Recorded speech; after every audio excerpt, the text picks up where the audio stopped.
Hey gamers, welcome back to the Hearthstone Global Games semifinals today. We just saw an exciting match between South Korea and Ukraine, where Ukraine walked away victorious. Now it's time for our second matchup of the day, USA versus Czech Republic. To get a little bit better of an idea about this matchup, let's check out the video.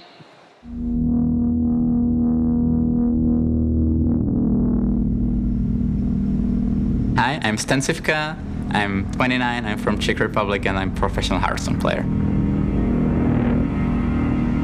My name's Edwin Cook.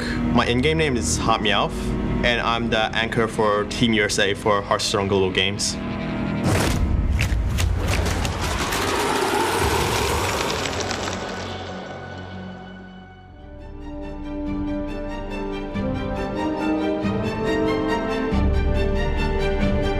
In semifinals, we were gonna face Team United States. We won against them in group stage 2. They're very good technical players. They are really self-confident as well, and it's important to, believe you can win.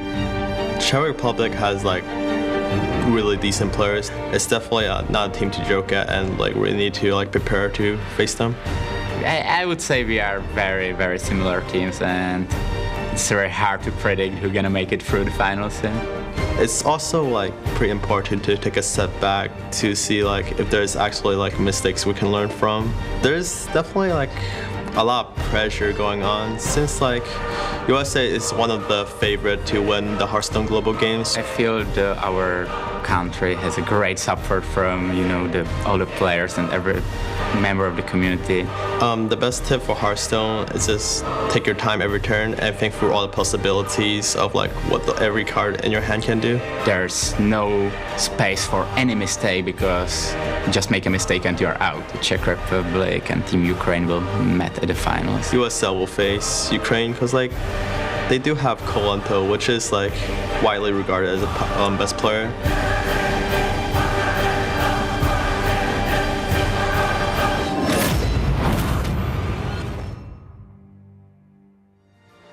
And now let's bring our teams out to the stage. Please give a warm welcome to Czech Republic and Team America.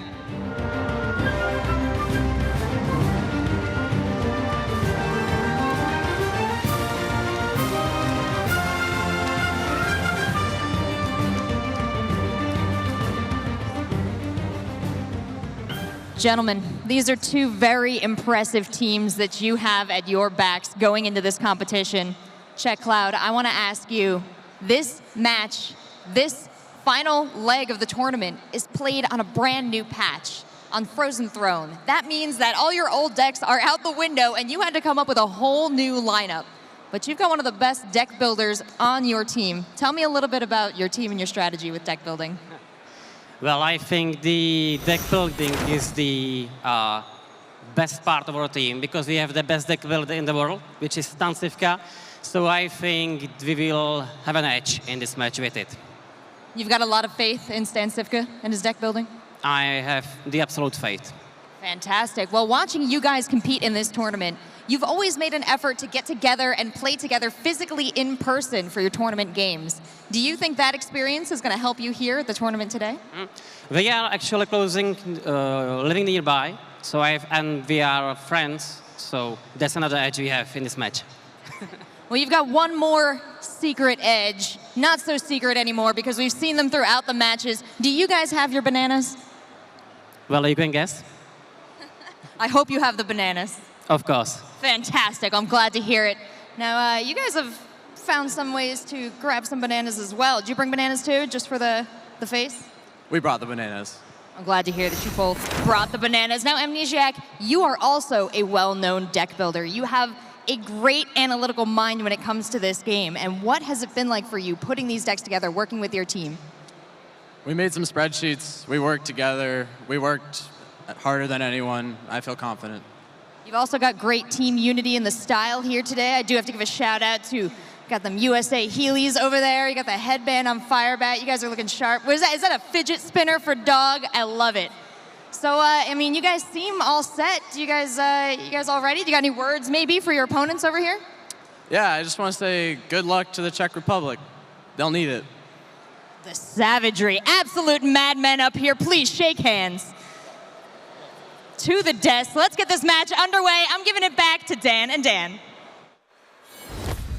Thank you very much, Rachel. He's called the Young Savage for a reason, right? My name's Dan, and this is Dan. How are you doing, Dan? I am doing great. It's great to be here at Gamescom for the finals of the Hearthstone Global Games. We've been here all the way through casting the games, and this is a really good one we've got coming up. As soon as I saw the lineup, how the bracket would go, I was really hoping we would get Czech Republic versus USA. They have quite a rivalry, and this is a very important game. Oh, of course, this is a rivalry, and you casted it when they played previously in Phase 2. They've actually faced off against each other already, with Czech Republic being the victor there. Yeah, for those of you that missed it, that were wondering why there's so much banana talk going on over there, Lorinda and I cast the last game that these guys played together, and there was a lot of banana eating on both sides. It's something that Stansifka is very well known for, something that Amnesiac was kind of making fun of a bit, but Stansifka did end up winning that series, beating Amnesiac twice.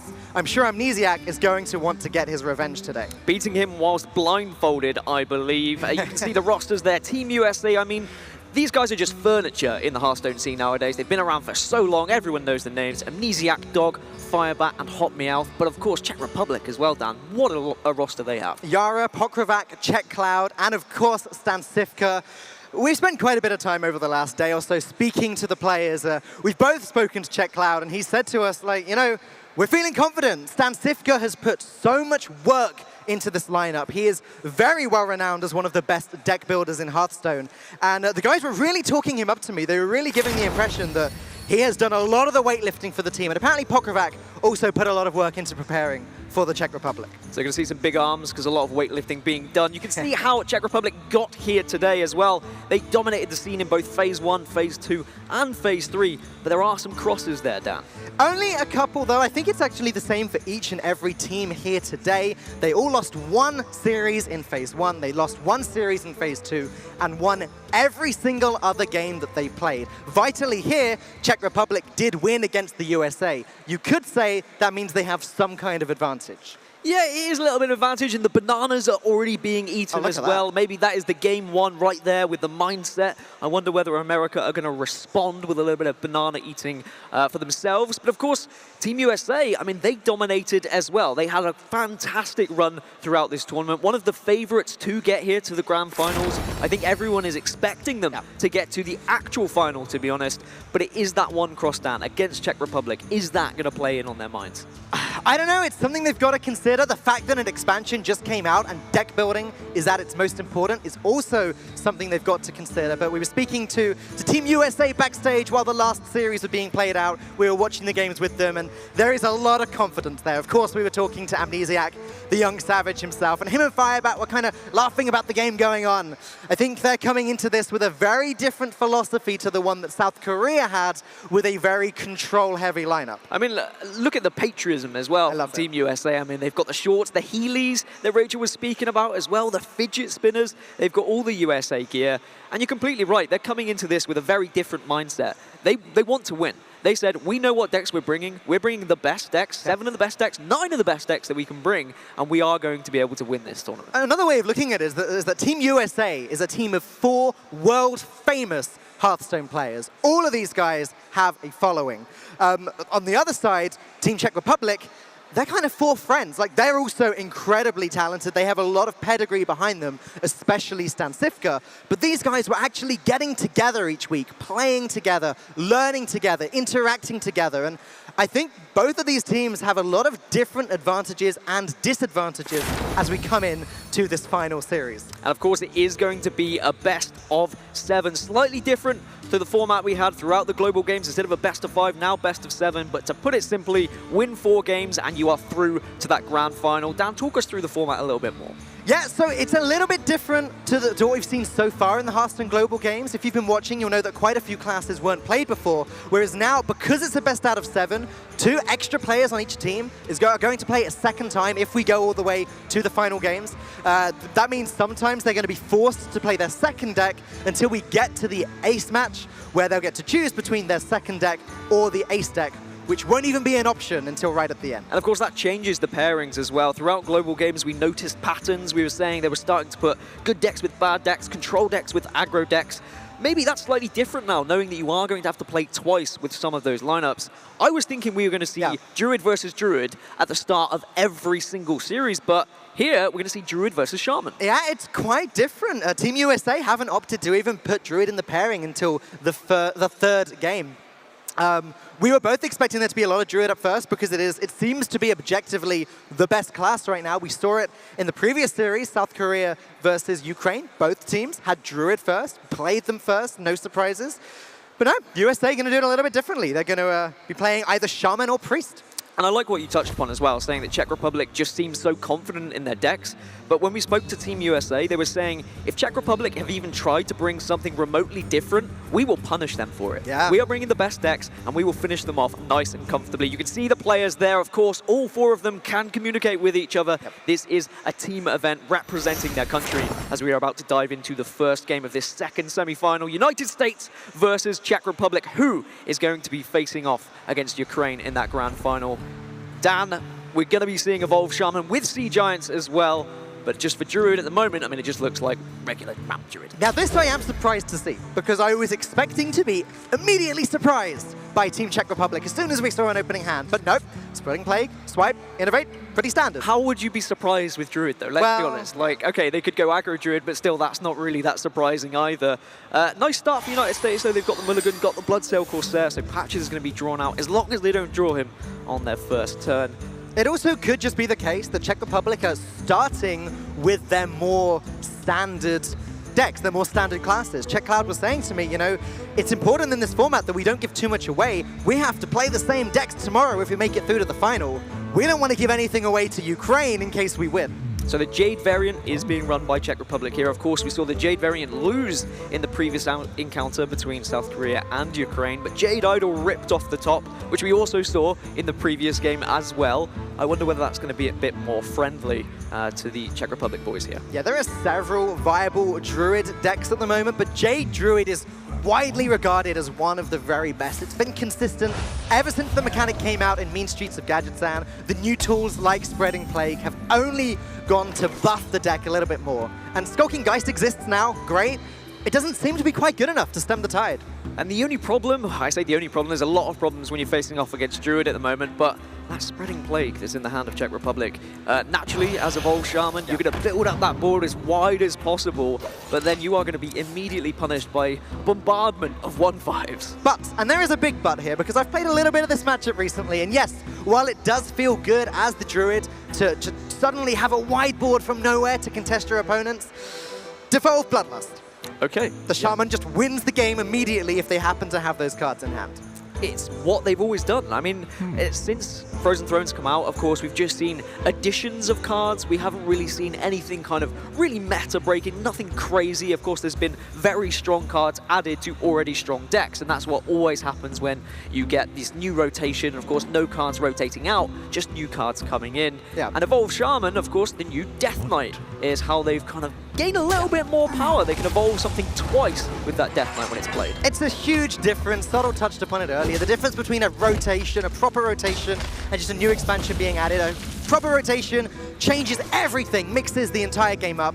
This sort of just adds extra little tools to the decks that are already good, and will create occasionally the odd new meta deck here. And that's what we've seen this has done so far. Things may change over the next few months. I'm sure they will. Don't forget, Evolve Shaman didn't even exist really until a solid 2 months into the Ngoro meta. Yeah, so a lot of things can still change. They could definitely change. In United States with a little bit of a decision here how they want to play this one out. I wonder whether they are going to be considering the fact that Spreading Plague is a possibility on 5 and they don't want to go too wide. You need to put something on the board though. You need to start generating a little bit of pressure. And of course, patches being drawn is important because you don't want to leave it too long before you start slamming pirates on the board, because otherwise you just get punished by drawing it. It's sort of an unfortunate position for Dog to be in here because he's got none of his sort of value generation cards in his hand. There's no Primal Fin Totem, no Mana Tide Totem, none of the stuff that you kind of need to put down early and that would keep spitting out resources. Unfortunately, the minions that Dog has put on the board now, United States lose them all. They've kind of got nothing to follow up with, nothing to refresh the board with afterwards. And that Wild Growth was actually a really important draw for Czech Republic as well. This turn, they would have been tempted for Innovate into Spreading Plague, perhaps. But now the Wild Growth, they could just naturally ramp up, save that Innovate for a little bit later. They've got Nourish for ramp as well, draw ultimate infestation and win the game. That's how it works, right? That's what Reddit told me. I've got to say, I think Spreading Plague may still be tempting here. The fact that it's only turn 3, you'd be putting 3 1/5s on the board. That's a lot of competition for the little things that Doc can put out at the moment. And if Yara and Team Czech Republic can use these 1/5s to control the boards in the early game, then they could just dominate way into the mid game as well. Now, something interesting that I'd like to bring up is lip reading. Now, of course, lip reading is a possibility here, but United States, they're speaking English, but of course, Czech, they won't be. So a little bit of an advantage there. Sure. If the Czech can peek over, notice a little bit of lip reading, so you're going to have to be a little bit subtle. You can notice Dog kind of turning his head down a little bit, keeping his chin towards his chest so that his opponent can't see them. It's got to be tricky though, right? Imagine trying to play Hearthstone in one language and trying to read the lips of another language while you're trying to talk to your team. I mean, there's multitasking and then there's that. Hey, they're pro players for a reason, Dan.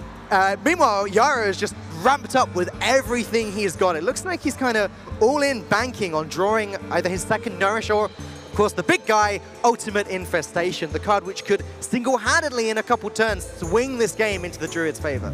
It could. I think Spreading Plague is going to be very important here. United States, they're starting to go wide now. They do have that Bloodlust that is available, but you're completely right. Something like a Devolve plus that Bloodlust would be fantastic for them. But they haven't really generated that much pressure, and this is going to generate pressure. Coin out the Evolve, start to beg the questions already.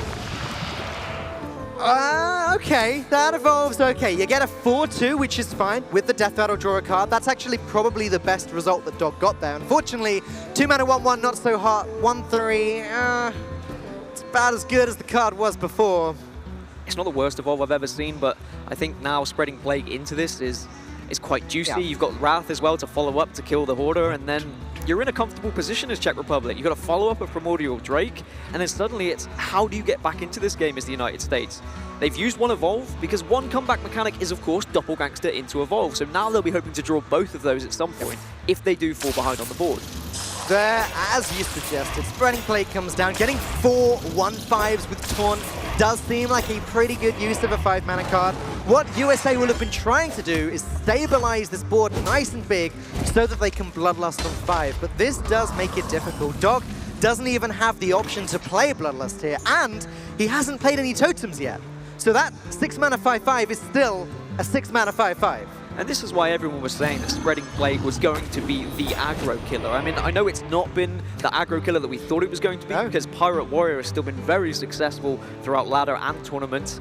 But against Evolve Shaman, against a token-based deck, it is really powerful, and it makes it very awkward because a 1/5 minion is so difficult to trade into. Yeah, I mean, we've talked a lot in the past about how there are sort of aggro face decks and there are aggro widespread board control decks. And it seems that that is the type of deck that this card particularly counters. And has done a pretty good job here so far. No Devolve yet in Dog's hand, and not really the mana to be able to afford to play it just yet anyway. So the Fandral makes an interesting decision now for Czech Republic.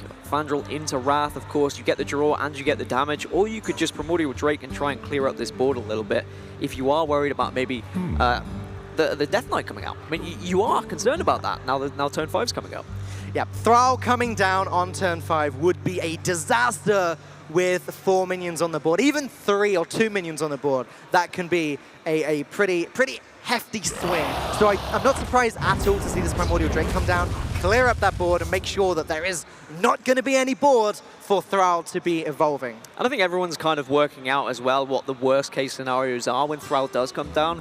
Everyone got to the point where they knew what was bad and what was good when you evolved with Doppelgangsters. And now you've got to kind of double that. You've got to say, well, what happens when I evolve something twice? What's bad, what's good? Sea Giant comes off the top. Plenty of minions on the board, so that's a nice 5 drop there. It works, right? 4 mana 7/7s, 5 mana 8/8s, you know? Just shaman things. This one doesn't have any overload, though. And it's going to do something to swing the board back. Yes, Yara can play Fandral and Wrath, and then I guess trade Primordial Drake in. Actually, no, he can't, because the other taunt's in the way.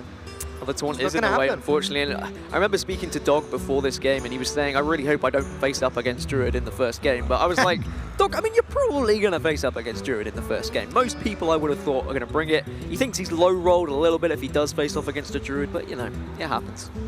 Yeah, well, again, if the first series that we saw today, Ukraine versus South Korea, was anything to go by, maybe it should have been expected. But Dog doing okay at the moment. He's got the board down, he's got a bigger hand than Yara. Of course, that all changes if Ultimate Infestation gets picked up. I mean, 21 cards left, 2 Ultimate Infestations in there.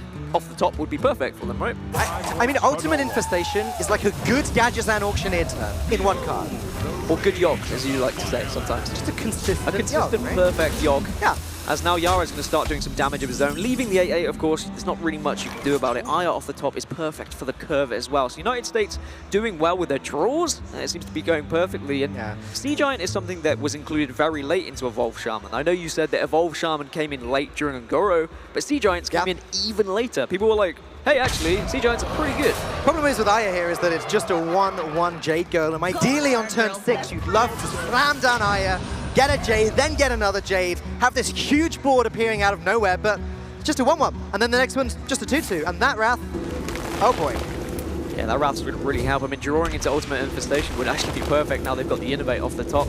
Innovate, of course, can be a very useful early game. Sometimes you're punished for it late game, but it can be helpful when you've got a bunch of cards. But at the moment for your Czech Republic here, I mean, struggling ever so slightly. They have the board control, but they're just running out of tools. Yeah, they don't really want to play Primordial Drake here as well, because they've got so few tools in their hand. They don't want to then play the 1 card they've got to weaken the ones they've got on the board. Again, Ultimate Infestation is the answer here.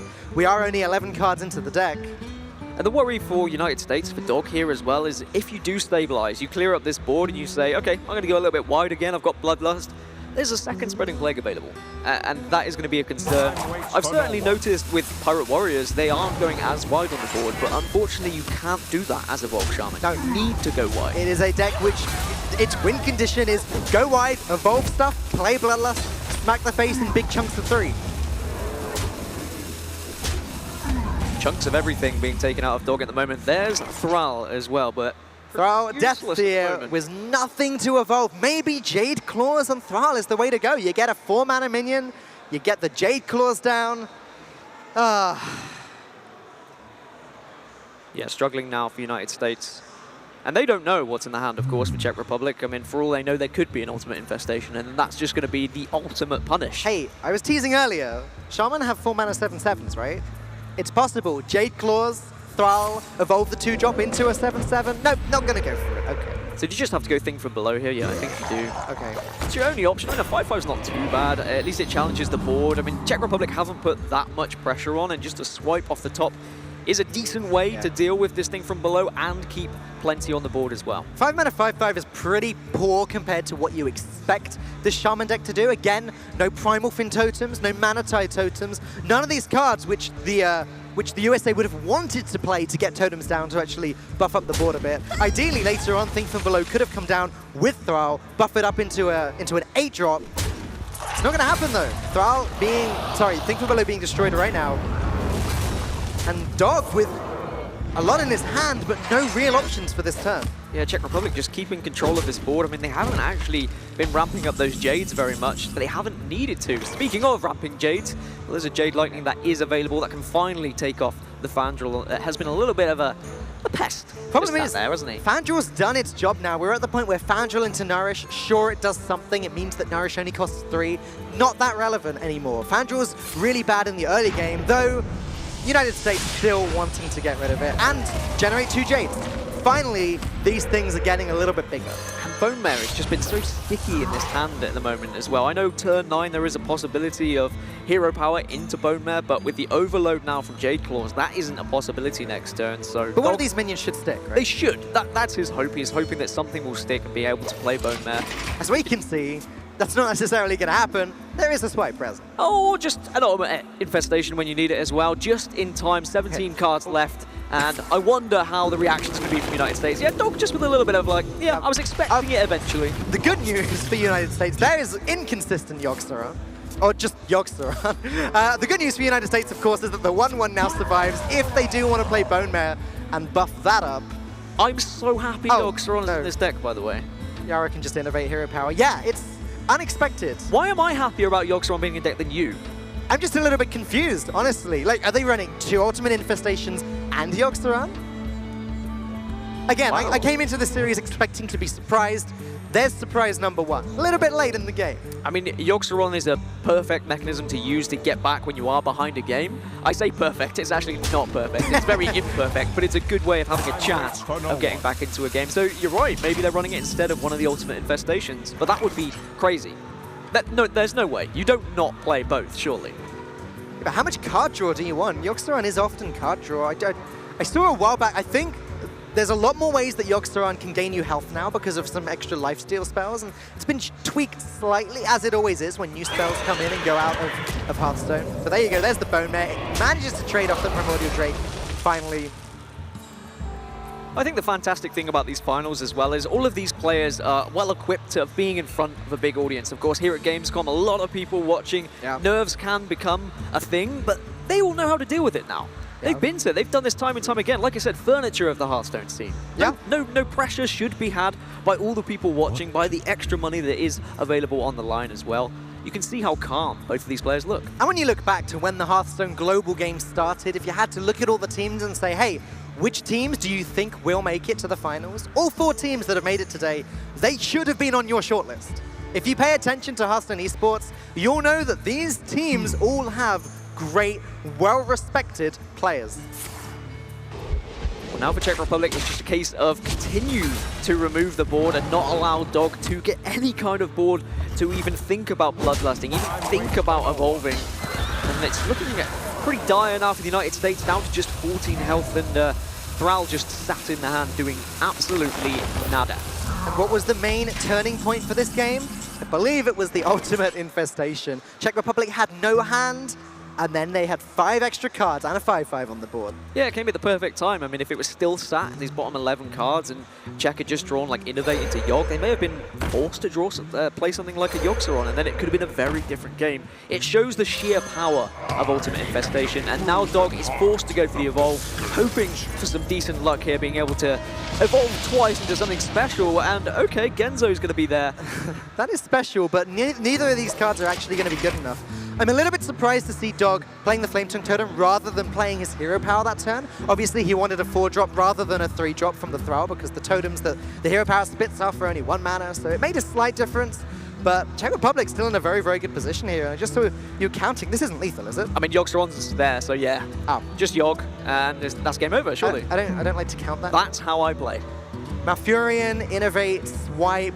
No, that doesn't quite do it either. If there was one more Innovate, then they could Hero Power as well, maybe. I mean, Czech Republic are in such a comfortable position at the moment that they don't even need to be counting it. They're just going to be looking at removing this board, Swipe, and of course, use the 3/3 Jade just to trade as well. Put the damage in, set this up for next turn lethal.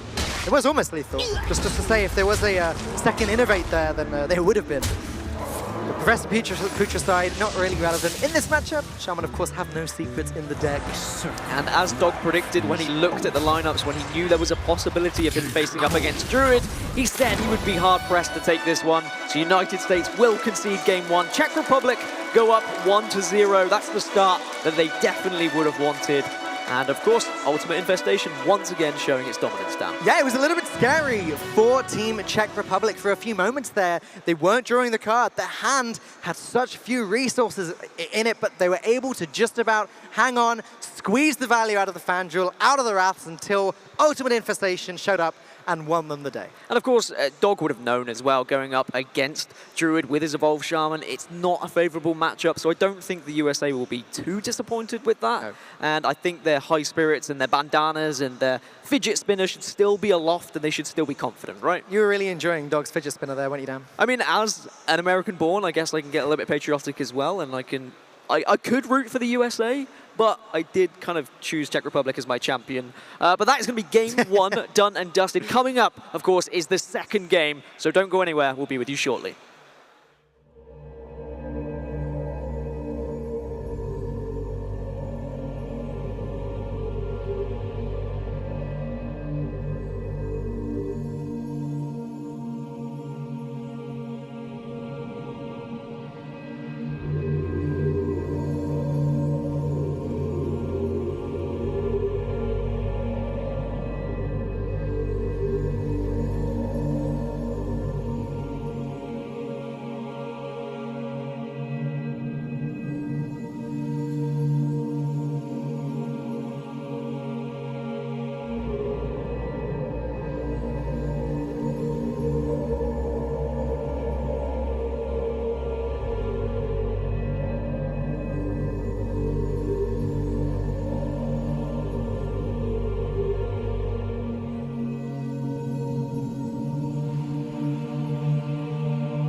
Welcome back, everybody, to the Hearthstone Global Games finals here at Gamescom 2017. The crowd has gathered. Everyone is in the tavern battling against the Lich King at the moment. But more importantly, we're trying to send a second team to that grand final to face off against Ukraine. Czech Republic currently 1-0 up, down against Team USA. We move into that second game. I mean, you've been watching a little bit or a lot of these players, and you kind of know what they're playing. You've been watching their streams. Is there anything you can kind of expect, anything you can tell me? I've been scouting them a little bit. Next up, as you saw on the screen a moment ago, is going to be Pokrovac on the Warrior versus Firebat on the Paladin. Now, Czech Cloud has been playing the Rage's Giants Warrior list recently. A little bit on his stream. For those of you that don't know the deck, it's about using Dead Man's Hand to shuffle Arcane Giants back into the deck with Battle Rages. You keep drawing, you keep shuffling, and you can go Infinite. It's a very difficult deck to play. We may see it, or they might want to play it a little bit more safe. However, this is the Czech Republic. This is the Czech Republic, but as you say, it's a very difficult deck to play. I'd much more expect something like a Pirate Warrior because of the dominance that's been seen, but they did promise us something a little bit different. They have been saying that they like their deck choices, they're confident with their deck building, so maybe we'll see something that tries to surprise the United States. There are a few other Warriors that have been seen recently. Wyra and Casey have both been playing a little bit of N'Zoth Warrior, using some of the newer death rattles in the set. There are some other surprises that Czech Republic could hit us with. Whereas Paladin, of course, has it's gone from strength to strength, really. Just Bone Mare being added has really helped. Unfortunately, we haven't seen the Death Knight come into it. Of course, we've tried to get the Exodia Paladin. Okay, hang on a minute. What is this? That's Pirate Warrior. Dan. We've seen Jade Druid, we've seen Pirate... Czech Republic, come on. Have they debated us? You know what Sottl's words? So Sottle also spoke with Czech Cloud yesterday, and apparently Czech Cloud's words were, our deck lists are groundbreaking. All right, okay, so there was probably a lot of sarcasm there. That's what I'm kind of feeling. The English are meant to do sarcasm well, Dan. I think you've been debated into thinking that there's some new groundbreaking decks, but it is just going to be the Pirate Warrior, and it is going to be going up against the Murloc Paladin. I mean, we've seen this for quite a while now, Dan. It's been months. But there are a few new additions that have come from Frozen Throne, of course, just to try and make these decks even better. I mean, specifically in this matchup as well, Paladin got a 1-mana 1/1 with Divine Shield and Taunt. Think Annoyatron, but then reduced the mana cost by 1. That is one way that the Paladin can hang on against Pirate Warriors.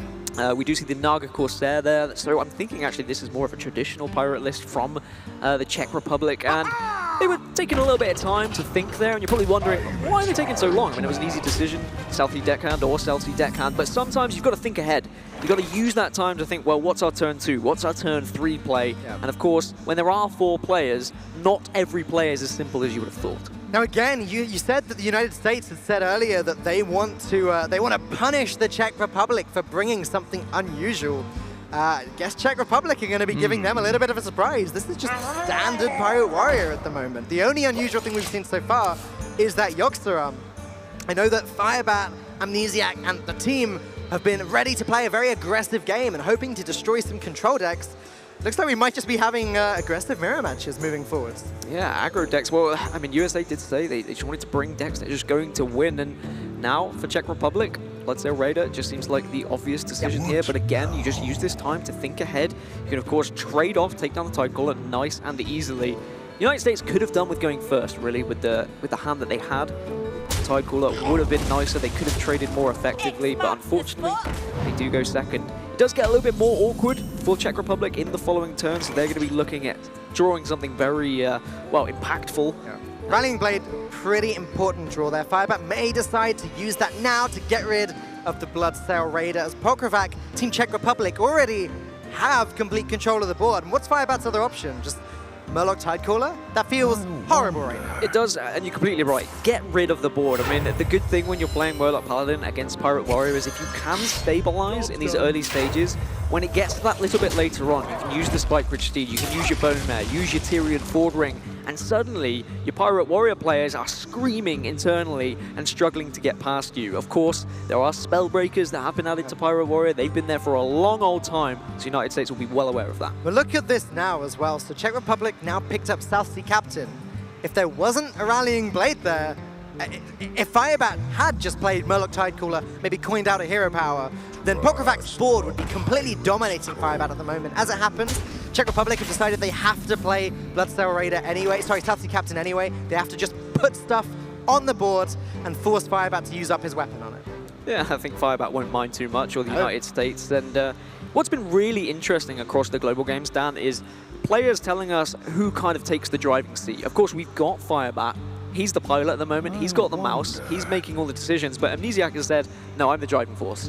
I'm the one that calls the shots, and Firebat actually just, he comes in with a few good ideas, but that's after 30 bad ideas. And it's amazing to see the kind of, the little bit of internal banter between these teams. Oh, we saw some really interesting conversations between them last night.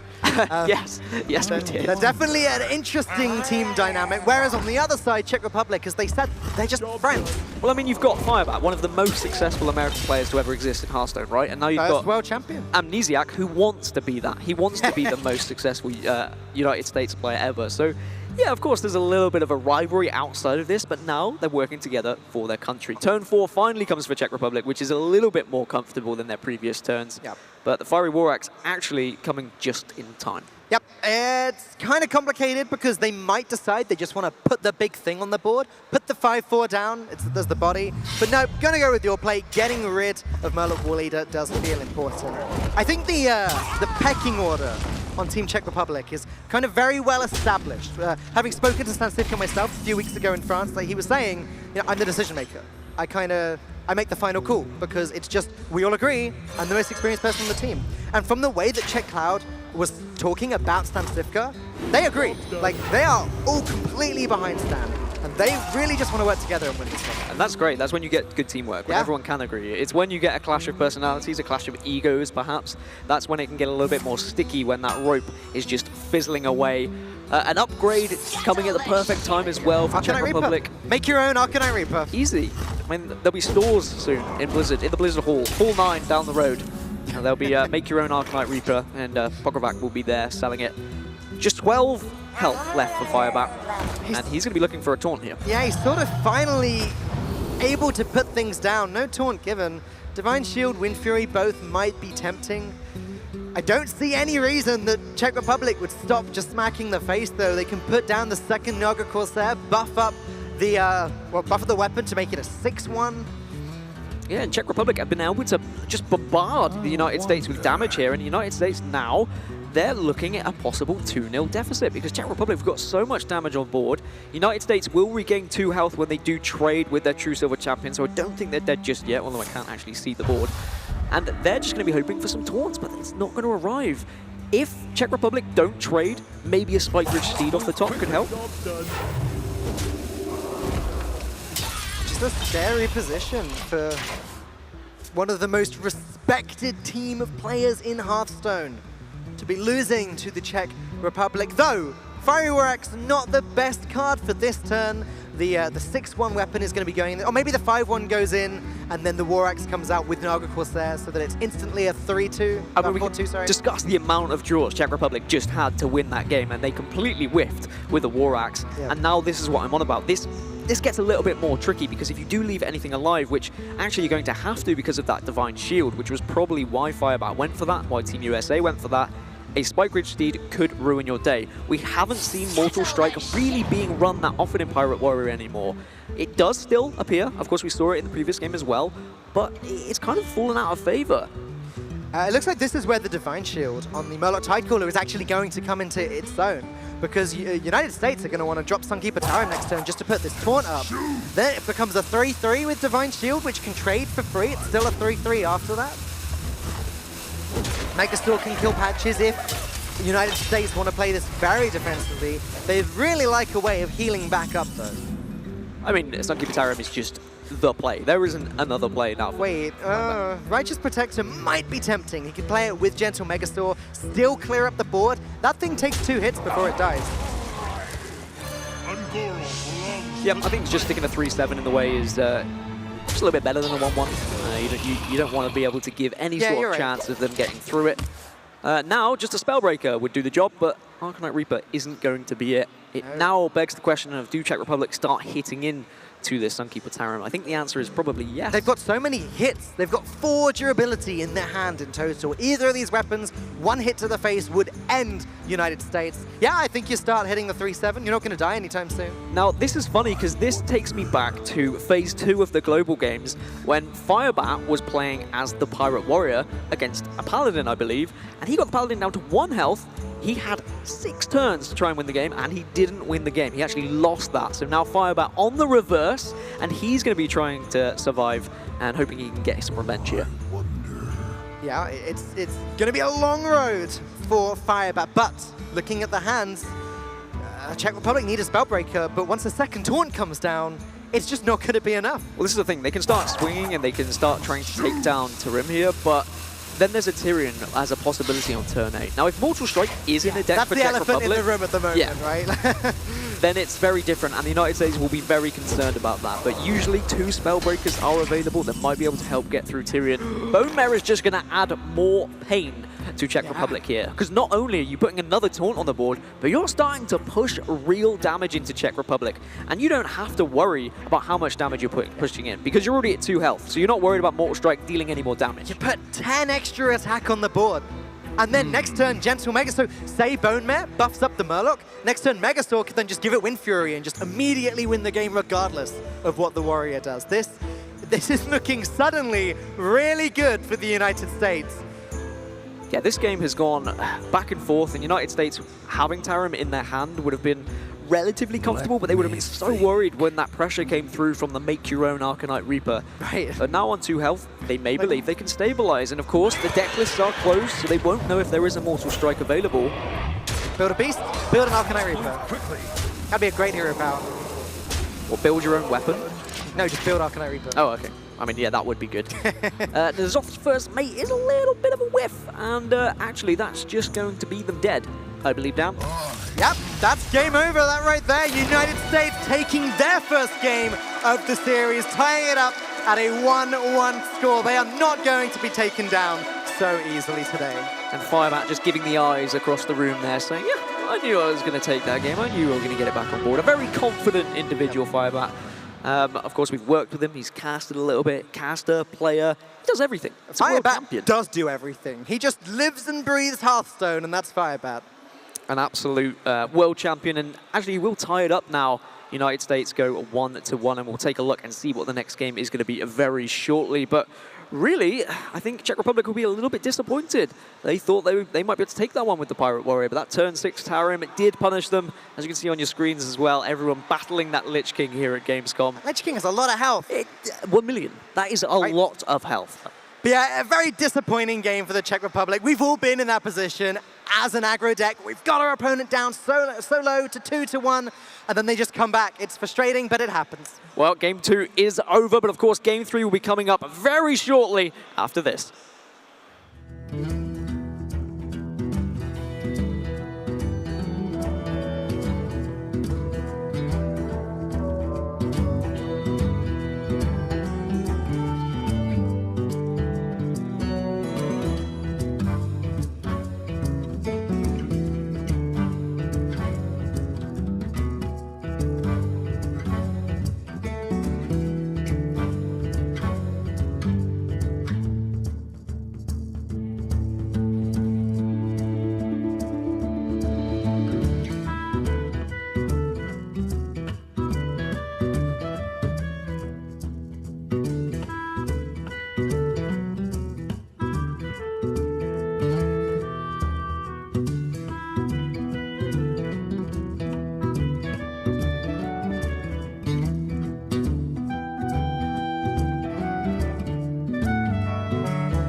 Hello and welcome back to the second semi-final series of the Hearthstone Global Games. It is USA versus Czech Republic. I'm Falcone, joining me again, Dan Gaskin, and the score is currently 1-1. It is, and now we get a repeat of game number 1. We get Druid and we get Shaman, but it is going to be flippy-floppied around, and we're going to have the chance for the Druid power to come out for the opposition this time. Now, you said that Doc said when he saw the matchup was his Shaman versus his opponent's Druid, he was unhappy. Do you think it's going to be the same the other way around? I mean, is Czech Cloud going to be sad to see that he's against the Druid? It really depends if they're running an Evolved Shaman as well. They might have gone for some crazy kind of control Shaman. I don't know. They've said their decks are groundbreaking, but we're starting to feel like that was a little bit of sarcasm that was implied. You know, so far, I'm a little bit disheartened by Team Czech Republic. I've been relying on them to show us something incredible. Don't forget, these are the guys that won with Blood Bloom Warlock back in the Ungaro meta when none of the other players were playing Warlock. They had this heavily teched deck to beat Paladin. They queued it, they won ace matches, they made us go crazy, and now Evolved Shaman, Pirate Warrior, like Jade Druid. I mean, play the best decks. It's the semi-finals of the Global Games, Dan. I mean, why not? Bring stuff that is definitely you are confident with. You've been playing for like the past couple of months.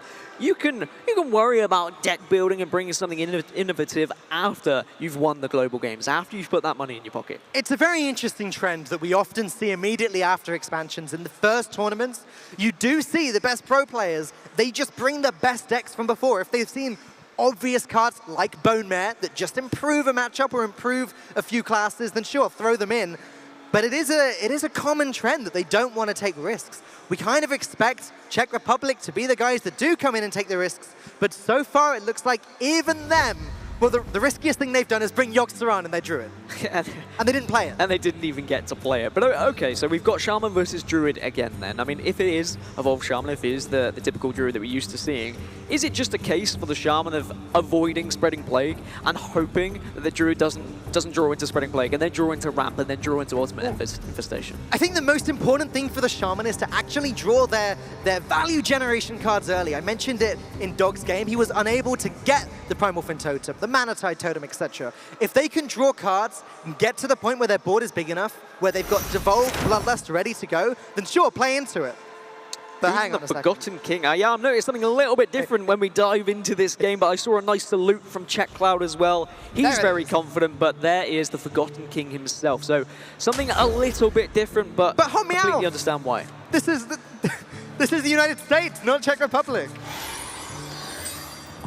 I mean, we've seen the Forgotten King used in a lot of variations of Druid. I mean, and it can be really good just for that armor gain. That if you're going up against aggro and you're worried and you don't draw that Spreading Plague, for example, it can be really good. Or you can just drop a 7/7 on the board, regenerate your mana, and then play Ultimate Infestation. And then for 10 mana, you've just dropped a 7/7, a 5/5, drawn 5 cards, gained 5 armor.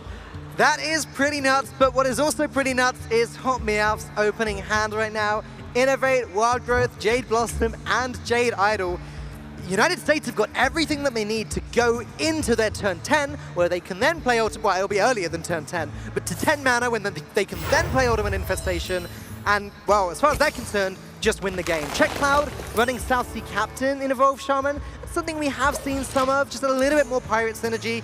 Getting patches out as a 2/2 with charge rather than the 1/1 is pretty good. Pretty good. Pretty 2/2 good. patches. Yeah. I'd say that's more than pretty good. I mean, free patches, 2/2 with charge, yeah. Patches have just been crazy for aggro decks. It's been so popular, and of course, very frustrating to play against at times. Very frustrating if you draw it yourself, but it's going to be a case for Czech Republic of trying to put as much pressure and really hoping there isn't something like a Spreading Plague. It's the complete polar opposite to what we saw in Game 1. I'm wondering if there's going to be any sort of difference in strategy, because realistically, the USA, all they did was just build up their board and hope for the best. Yeah. Are Czech Cloud and the Czech Republic, are they just going to maybe not go as wide, wait and see if a Spreading Plague comes when like 2 minions are on the board or something like that? I don't know to what extent you can afford to play around it, Yeah. and to what extent you have to say, look, if they've got it, we'll probably lose, let's just play as if the card doesn't exist. Unfortunately, again, no Primal Fin Totem on 2. Czech Republic had to actually just hero power up last turn, which is a little bit disappointing. Mana Tide Totem is an option here if Czech Republic don't believe it'll get cleared. Otherwise, just slamming down South Sea Captain, getting a 2/2 patches with charge also seems pretty good here. It does, and the longer you wait, the more likely, of course, you are to draw Patches. That's if Patches is in the deck. I mean, of course, we'd expect it to be if a Celsi captain is there. There was the option of playing the Flame Elemental, of course, in the previous turn, but I think just hero powering, of course, reducing the cost of Think From Below is very important as well. And a 0-2 really isn't going to do much difference than a 1-2 in the grand scheme of things at this moment. I mean, another option for Czech Republic, if they just want to build up their board slowly, is just Flame Elemental Hero Power, or Flame Elemental and Flame Tongue Totem if they want to start sinking the damage in. Playing around Spreading Plague here is really difficult. And of course, the arena getting very loud here at Gamescom, Video Games Live, over across the hall. It's fantastic noise all around, and everyone actually enjoying watching some Hearthstone at the moment. And watching some Hearthstone, listening to some music. I mean, it's perfect, right? It's a perfect combination, and then just in the background, our voices. Just soothing everybody. All right, 5 mana now for Hot Meowth. So Jade Idol, Innovate, Jade Behemoth does become an option. Maybe holding on to the Innovate for Primordial Drake or Ultimate Infestation is important. Okay, gonna set up so that Primordial Drake deals with that Mana Tide Totem next turn. Yeah, you're in a position now as the United States where you may be forced to use that Innovate with the Primordial Drake. Of course, I mean, the optimal, you want to keep it for Ultimate Infestation, but you can't afford to let this board get out of control with Czech Republic, because you know full well, turn 5, you're either looking at Thrall coming down, or you're looking at Bloodlust being a possibility of just battering you down to very little health. Yeah. It's things get scary here. Czech Cloud is playing a very reserved game at the moment. We've seen Czech Republic with a lot of potential to deal damage, but they have been playing it slow. They've not even been playing it like super thin on the board. Like, they have played 3 minions. Spreading Plague would still be a bit of a disaster for them. But when you look at the value in Czech Republic's hand, there is a lot that they've got going on into the future. And now the 2-2 pad just comes down, trades straight into that Jade Golem. Yeah, and as you said, I mean, they don't really have an option. They have to go very wide here. It's a frustrating thing to play against when your win condition is hoping that your opponent doesn't draw a certain amount of cards. And actually, Czech Cloud is biting the bullet now. He's saying, actually, I want to evolve. I want the pressure. I want to build up as best as I can. Of course, Biteweed isn't a particularly good evolve. The others aren't bad at all, though. And hey, let's consider the Primordial Drake plan that I described at the end of last turn. Hot Meowth trying to set up that Mana Tide Totem so that Drake would finish it off. Obviously, a Healing Totem would have also put an end to that plan, but evolving them up so that these minions are both 3/3s, and obviously the 2/6 as well. United States are going to struggle to get rid of this board. They will indeed. So they might just be tempted just with Jade Behemoth here. I mean, Swipe can, of course, get rid of 2 minions, but it doesn't feel too comfortable. But now you're really scared if you're USA, because the possibility of Thrall is really thriving here, and you're looking at some disgustingly large minions for what you've paid in mana cost. Yeah, we're probably looking at Hot Meowth trying to play Swipe or play whatever else he draws next turn, and then innovating out Ultimate Infestation on turn 8. He really does need to fill up his hand with more useful cards right now, because these ones, they're not quite doing it. So really nice possibility for a Sea Giant here. You could Flame Tongue, put it in the middle, and be able to trade with it effectively, and drop the Sea Giant, of course, because it'll be reduced to 3. I mean, this is a pretty juicy turn for Czech Republic. An effective trade possibility and building up your board and putting yourself in a very commanding position. Production handily showing us some of these newer cards that you may not have seen yet that Evolve just placed on the board. Unfortunately, they don't get their battle cry, so they are just pure stats in this case. And that's what a new expansion could do as well. These kind of situations, they can be completely changed by something like an Evolve. A card that you wouldn't necessarily expect to change a game can suddenly change a game because it's been introduced from the expansion. Cards like Ticking Abomination. An Evolve can just cause you to blow up your own board. That is something that the players do have to think about. Now, double swipe. If we're doing it, where are we putting it? But if you're double swiping, you've got to use your Innovate, Dan. Yeah, and then you can Primordial Drake next turn. So I think the logic is that you can clear up most of this board now, let the Drake do the rest next turn. Maybe double swipe, just go straight into Sea Giant and use the 3/3 to damage the 4/6. I don't like it. You don't like it? I don't like it, and I don't think Team USA will like it either. This is a very awkward turn. I mean, alternatively, you could swipe the Flame Tongue Totem, try and get a little rid of some damage there, but the possibility of lethal now is just available for Czech as far as Team USA are available.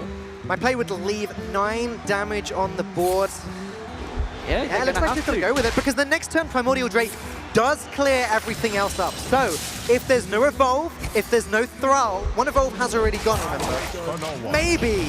Maybe United States are finally getting their own grip back on this board. Let's see what this pickup is for Czech Republic. No, Flame Tongue Totem is not going to be good enough.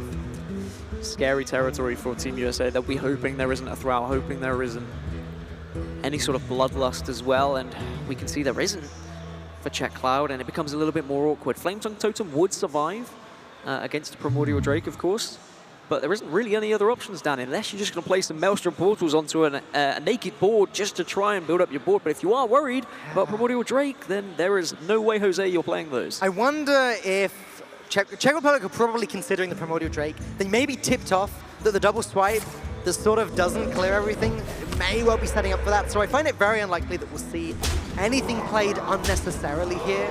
Yep, just going to sink in the damage and turn. Drake going to come straight down. There's Kuhn. I mean, is Kuhn good as armor generation here? It's a possibility. I mean, you could even just drop it as a 7/7, like I said, and then play the mana regeneration, play Ultimate Infestation as well. You get the armor gain. You've got a 5/5, a 7/7 on the board. You've refilled your hand, and you're begging the question of Czech Republic of how on earth do you get back into it?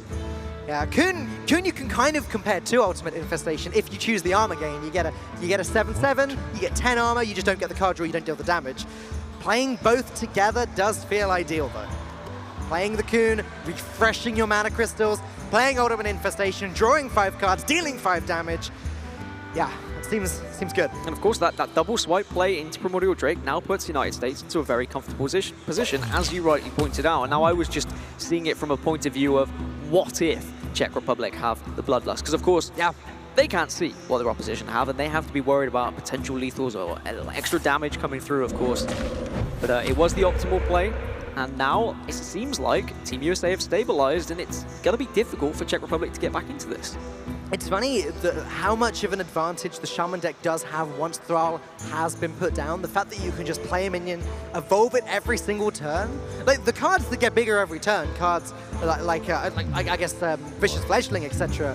They're pretty powerful, right? Well, the Shaman Shaman upgraded hero power makes everything get bigger every single turn. You can just take a bunch of damage with a minion, heal it back up to full health, evolve it, etc., etc.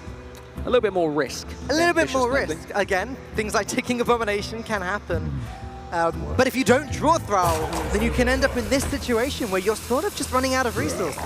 Yeah, Czech Republic here just dropping thing from below and putting the Flame Tongue Totem in the middle, just because it means it's an awkward trade here for Primordial Drake if they want to try and take this down. Of course, it isn't turn 10 yet. No, it's not. Which is hugely beneficial for Czech Republic. United States only play as Jade Spirit Hero Power. Yeah, Hero Power can get rid of Think from Below, but then they're taking so much damage. They're just dead, right? If that happens, they take 7. Yeah, you're right. Go up to, what, it's exact 5, lethal, yeah. And then it would be exact lethal available for Czech Republic. So they have to just Hero Power and chill. Wow, and obviously Jade Spirit. Yeah, they can't afford to take the 7 damage here, but Devolve is there. It's available, so that's 12 damage available as a possible. 2 Devolves as well. So if the Taunt does appear, you just play the second one. So one Devolve for a chance at lethal. Is there any taunts available? The answer is no. Bish bash bosh. Czech Cloud raises his fist, and that is going to be 2-1 advantage for Czech Republic. It looked like United States had kind of got back into control of things, but unfortunately, without that innovate to get out Ultimate Infestation, another salute is made by Czech Cloud. This is exactly what we want to be seeing from the semi-finals, though. There's no one-sidedness in this series whatsoever.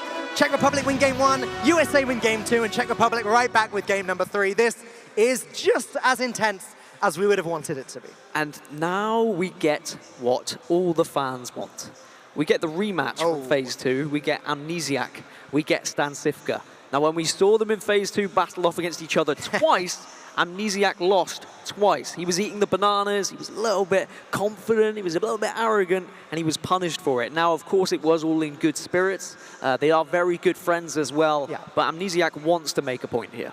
Yeah, Amnesiac is, as you said earlier, he is the young savage. It is his job to win everything. It is his job to make his opponents know that he is going to win everything. Czech Republic are 2-1 up, and very shortly we will be going into game number 4. So don't go anywhere. We'll be right back.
Welcome back, everybody, to the Hearthstone Global Games second semi-final of the day. We've got Czech Republic going up against the United States, and Czech Republic are currently leading 2-1. And we move in now to what some would say is a little bit of a rivalry, Dan. Stancifka versus Amnesiac. And what a beautiful rivalry that it is. There was some funny words going between the players on Twitter just before their last series. Amnesiac was saying something about how if the Czech Republic play their game against us like that, then we'll win no problem.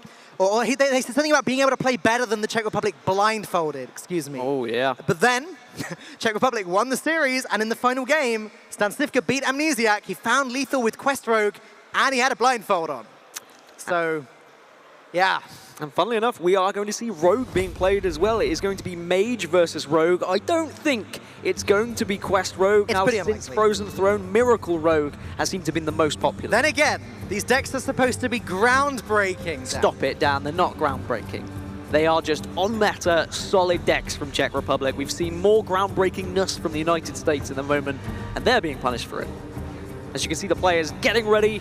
A little bit of a heated talk actually coming from the Czech Republic there. I think Stancifka was kind of telling someone to shut up a little bit, saying, hey, come on, let me relax here as we get into this one.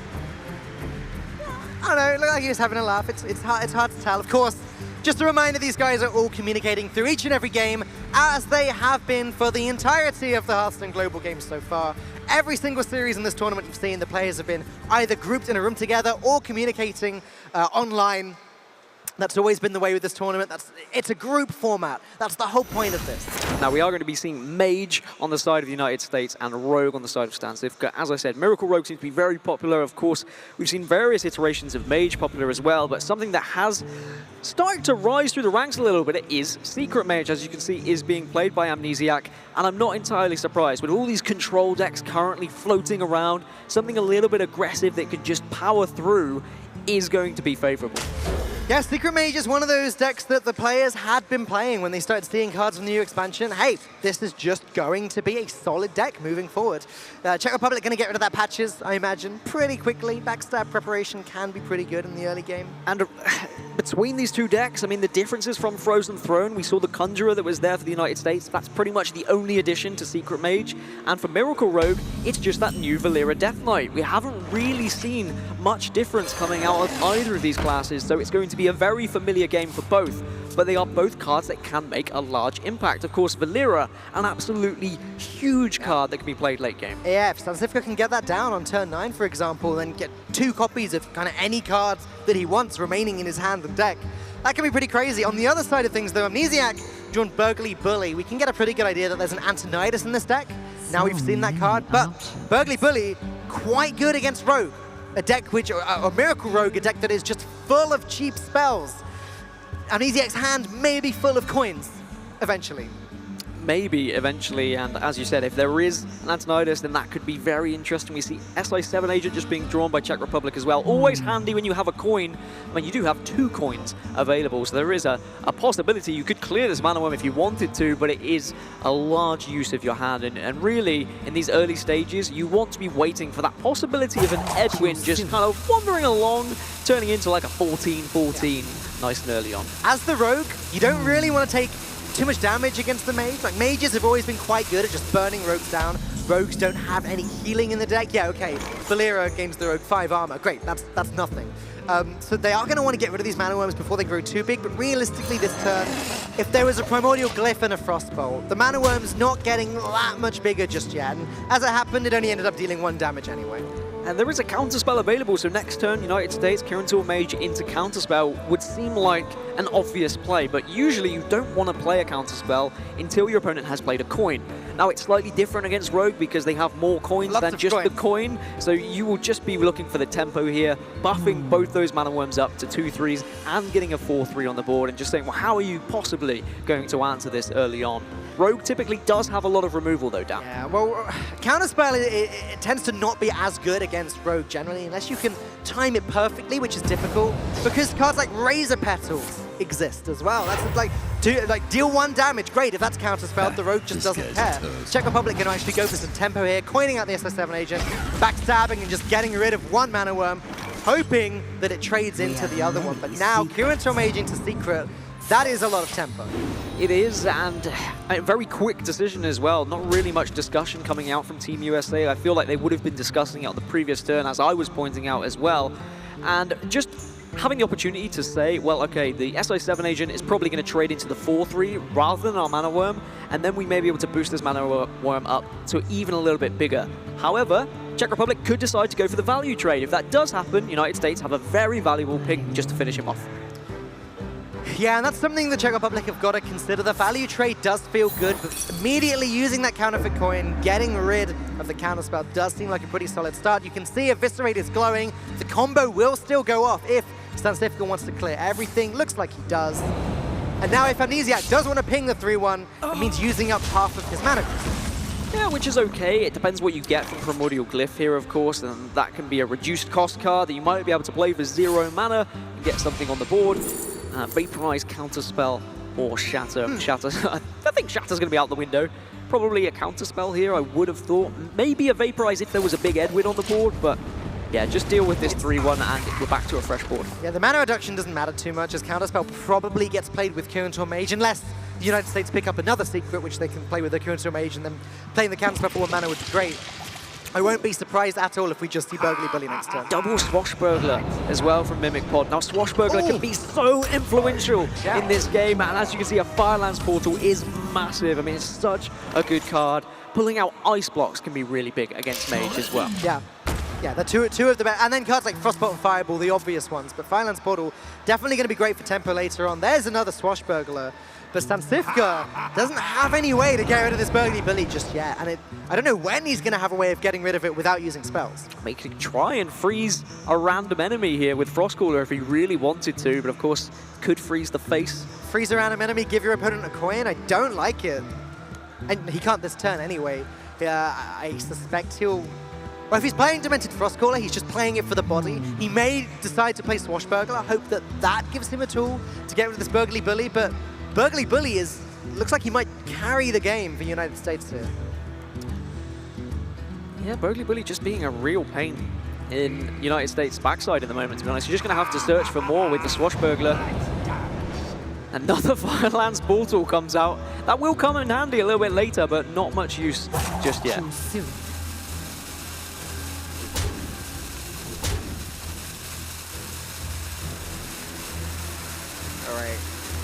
Like we may just get an end of turn. Yeah, with 0 power there. Ball is in United States court. They've got control. If they can find some way of dealing with all of these 1-1s, their life gets a little bit easier, but even without, this is a good turn. Kyrian Mage, Counterspell, Medivh's Valet. Yeah, you can just take out 2 of these 1-1s if you really want, or you can start pushing damage. It depends how worried you are about those 1-1s, Dan. You could Arcane Intellect draw for more, but I feel like just emptying your hand now, putting everything on the board, next turn you've got Arcane Intellect to draw for more. You could also ping one. If you just wanted to play Counterspell and so Medivh's Valet, you could get rid of one. You could ping another one, leaving Burgly Bully really hard to deal with on the board. That's another option. Then later on, use the Arcane Intellect, draw another secret, and play that one for tempo with Kyrian Mage. We have many. Nope, gonna go for it right now. And we're just going face with everything right now. No point in clearing. We're against the Rogues. Rogues can't heal. We can draw a lot of burn damage. Let's go. Amnesiac knows faces the place. Oh yeah, throw the SM Orcs down right about now. File Spine Slayer is drawn from Stansifica, but I mean, that's nothing. You know, a 1-mana 1-1 would be really helpful right now. It would. Yeah, it very much would, to just try and sequence this, try and combo it out, but instead you're going to be forced to give away some coins now. You may not be too worried unless you think that is an Antonidas in the hand. Yeah, well, you'll know there's one in the deck. There's no way you're on Burgly Bully without there being one in the deck. Fan of Knives goes off, gives United States a coin, but then stops in its tracks. And Czech Republic can't actually do anything else this turn. Yeah, that's it. That's the turnover, and there's 10 damage that is a possibility of coming to your face if you don't trade off. Despite what I was saying earlier about how it's very hard to pull off Counterspell against a Rogue, Amnesiac's done it, at least this turn. Yeah, so of course the sensible trades from the Czech Republic, but Amnesiac will feel relatively comfortable. Needs a decent draw here though. Thankfully does have Arcane Intellect to start searching, as he knows there is a very big swing. That'll do it. Speak of it, a Bone Mare is just going to add even more pressure to this board. Bone Mare just seems to be popping up in every single class at the moment. As soon as we saw the card, it was quite obvious that any deck that wants to control the board in any way whatsoever is going to use this. It's like Spike Rich Steed, and that card's insane in every Paladin. Buffing up the Medu's Valet to protect the Burgly Bully means if there's a Valspine Slayer, Stansifka's going to have to use that on the 6/7, not on the Burgly Bully. This is going to be almost impossible for the Czech Republic to deal with. I mean, we spoke about how Firelands Portals are such amazing cards, but getting 2 of them has actually been detrimental to Czech Republic because they've not been able to do anything with it. They need a taunt here from the random summon minion. That's the only way they survive. Yep. And of course, the discussion is coming out saying, well, what could we get? What sort of taunt minions are going to be available? Is there a possibility of surviving? Unfortunately, that is not a taunt minion. And it does mean that the United States will be able to take game number 4 and tie this one up 2-2. Amnesiac finally gets his revenge onto Stansifka. And quite comfortably as well. Again, it's not a hard matchup for the Mage particularly. Rogue really struggles through its lack of healing in that matchup. But yeah, Amnesiac taking it away, and 2-2 going into game number 5. 2-2 going into game number 5 and handing back over the reins to Mr. Firebat himself as well. And once again, he's giving the eyes and the smirk. Confidence from USA. It seems like every time they win a game, they feel confident, and then Czech Republic come back and they give them a little bite, and they're up again. And this is going so back and forth. Do you think we might even get to that ace match, Dan? I mean, if we do, can you explain to the viewers what an ace match is and why we have it? I want to get to the ace match because I want to see it at least once during finals weekend. But yeah, ace match is if we get to game number 7, both teams have set aside one class as the ace class. The 7th player will have to choose between the class they didn't choose earlier or the class they put aside as the ace match and play against each other with those. Well, maybe we'll get to the ace match, but first we need to get to game 5 right after this.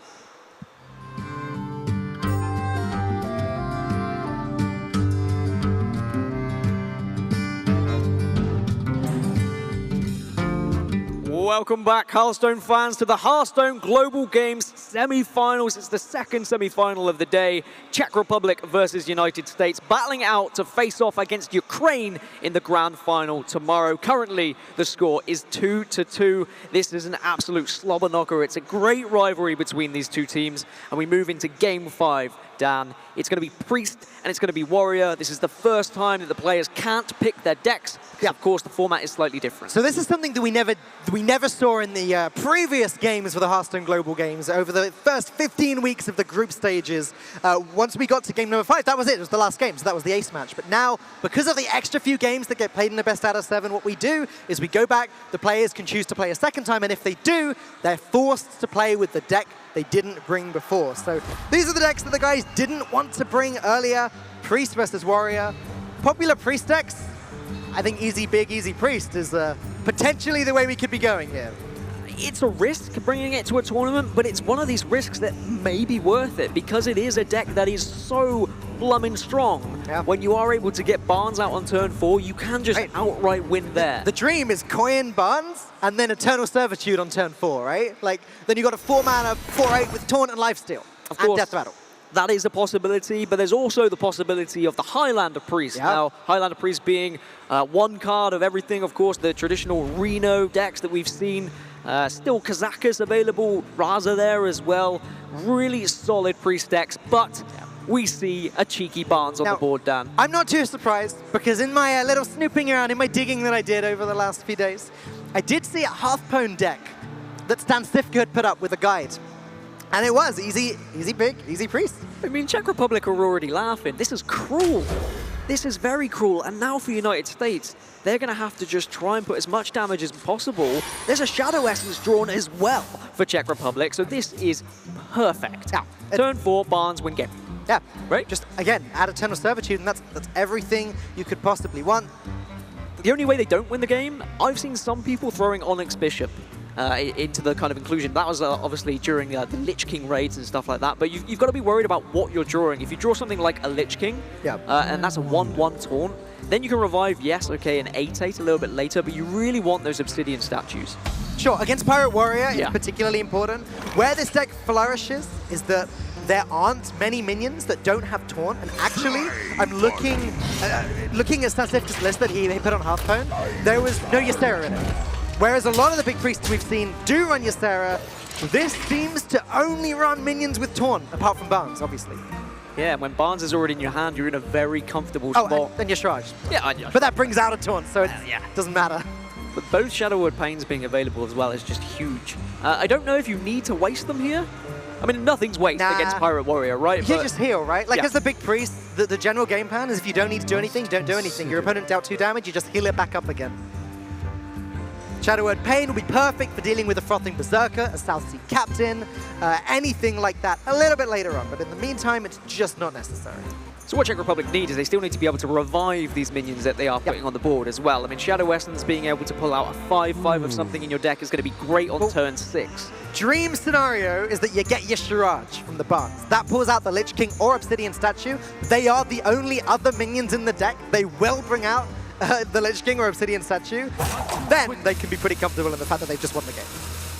Yeah, and that's going to be very uncomfortable for the United States as well. This is a very brave decision from the Czech Republic by bringing a big priest, but we've seen the success on ladder in tournaments, so I'm not entirely surprised. Now, this is the closest to groundbreaking we've seen from the Czech Republic when they were saying they were very confident in the decks they brought. This is something that's a little bit more different. And it's been popular for a little while. Big Priest is a popular deck.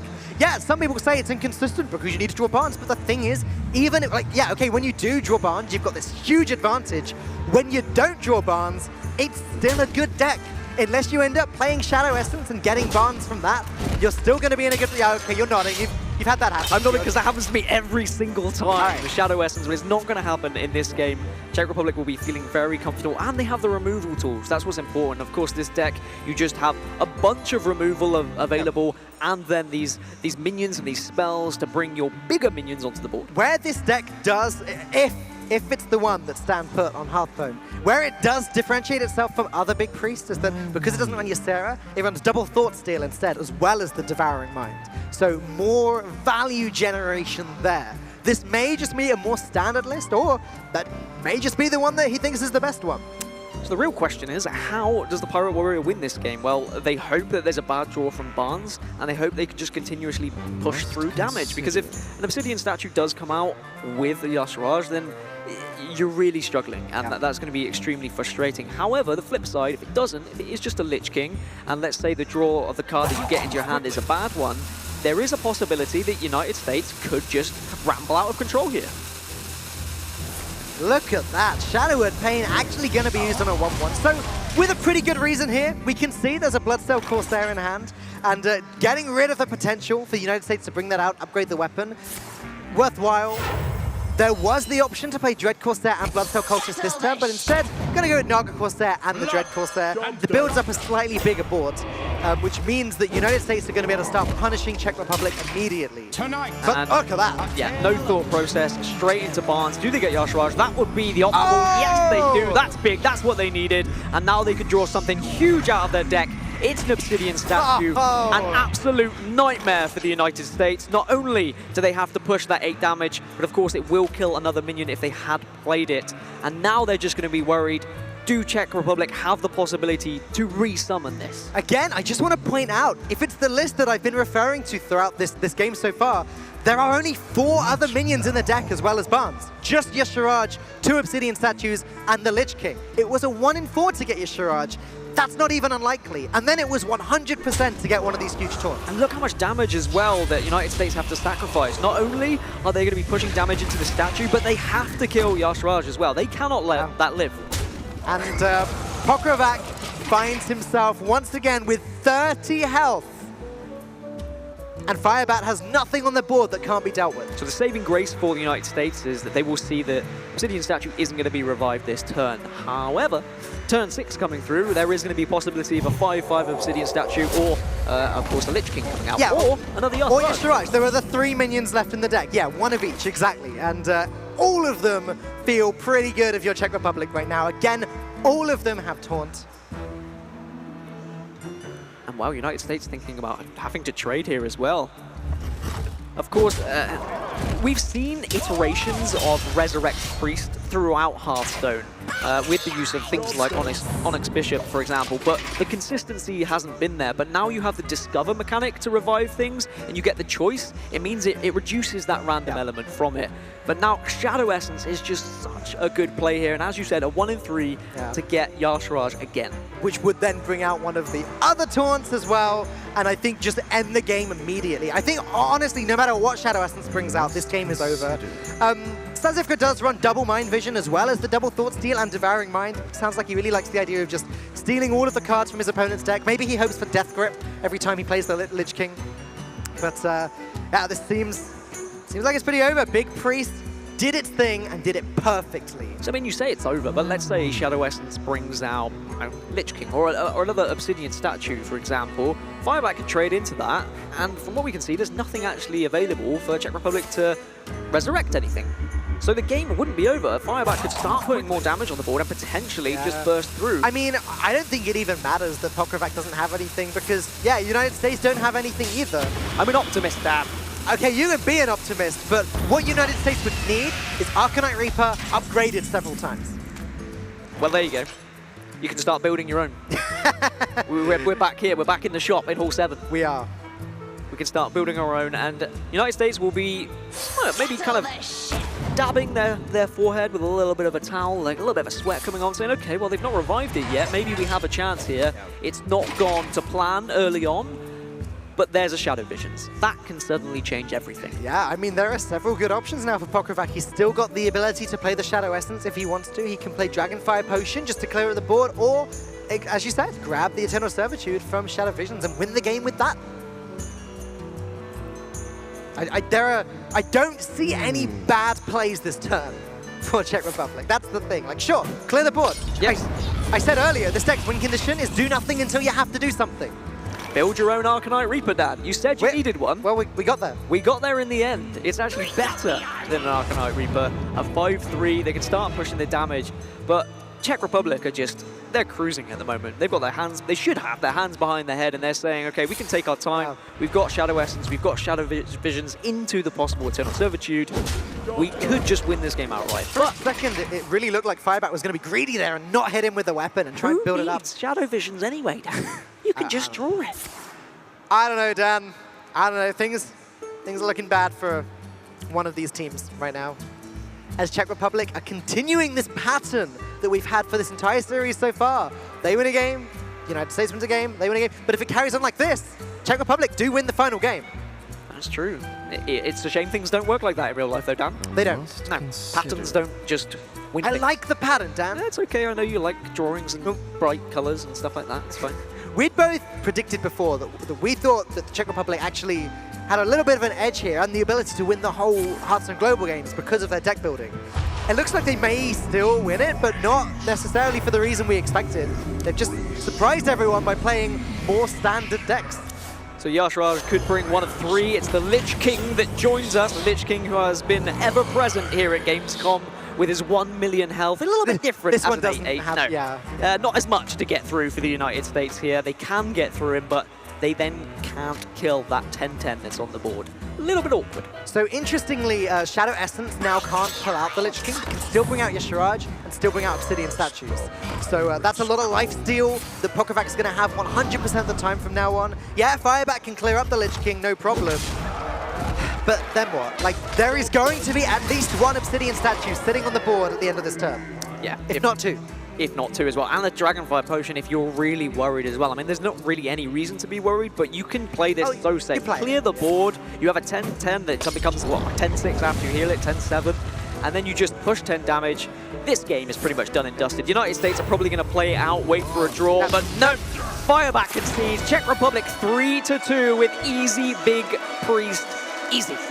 Easy Big, easy Priest. It was easy as well. It was pretty easy for them, but that's what Barnes will do nice and early in the game. Double Shadowed Pain in the opening hand as well to clear up the cheap threats. Even Patches had a Shadowed Pain used on it. things are looking very good for the Czech Republic now, who only need to win one more game to be through to the finals along with Ukraine. And now Dog takes the reins, he takes the responsibility, and now this is the Dog we spoke to earlier. When he looked at the potential matchups, he said, I'm not liking either of these, Dan. I don't think this is going to be too great. Looking at my decks, looking at their possible decks that they could have, their on-meta decks, I think I've low-rolled here. I think I might struggle to even take a game, and if that is the case, you're completely right. It will be Czech Republic that would join Ukraine in the grand final. And what a disappointment that would be for the United States as well. I heard a lot of talk from Amnesiac out the back saying, when Ukraine won and they walked past him, he said, oh, we'll see you tomorrow. And it's like, okay, well, suddenly this is looking a little bit different as we move into Game 6, which is going to be Paladin versus the Priest. I wonder, Dan, whether Dog's going to try and do a little bit of Barnesing himself. Easy big, easy Priest the other way around, maybe. Again, don't forget, this is the second series in which the players were forced to play one of their two specific decks. So every time, Paladin versus Priest for these guys. Of course, the Priest we haven't mentioned yet because we were talking about Big Priest so much and then it came up. We haven't talked about Highlander Priest or Kazakus Priest or whatever you want to call it at the moment. Using Raza with Shadow Reaper Anduin is just such a strong combo. 0 mana hero power, which you can use before, like at the start of your turn, and then every single time you play a card is insane. And it is another very, very strong deck.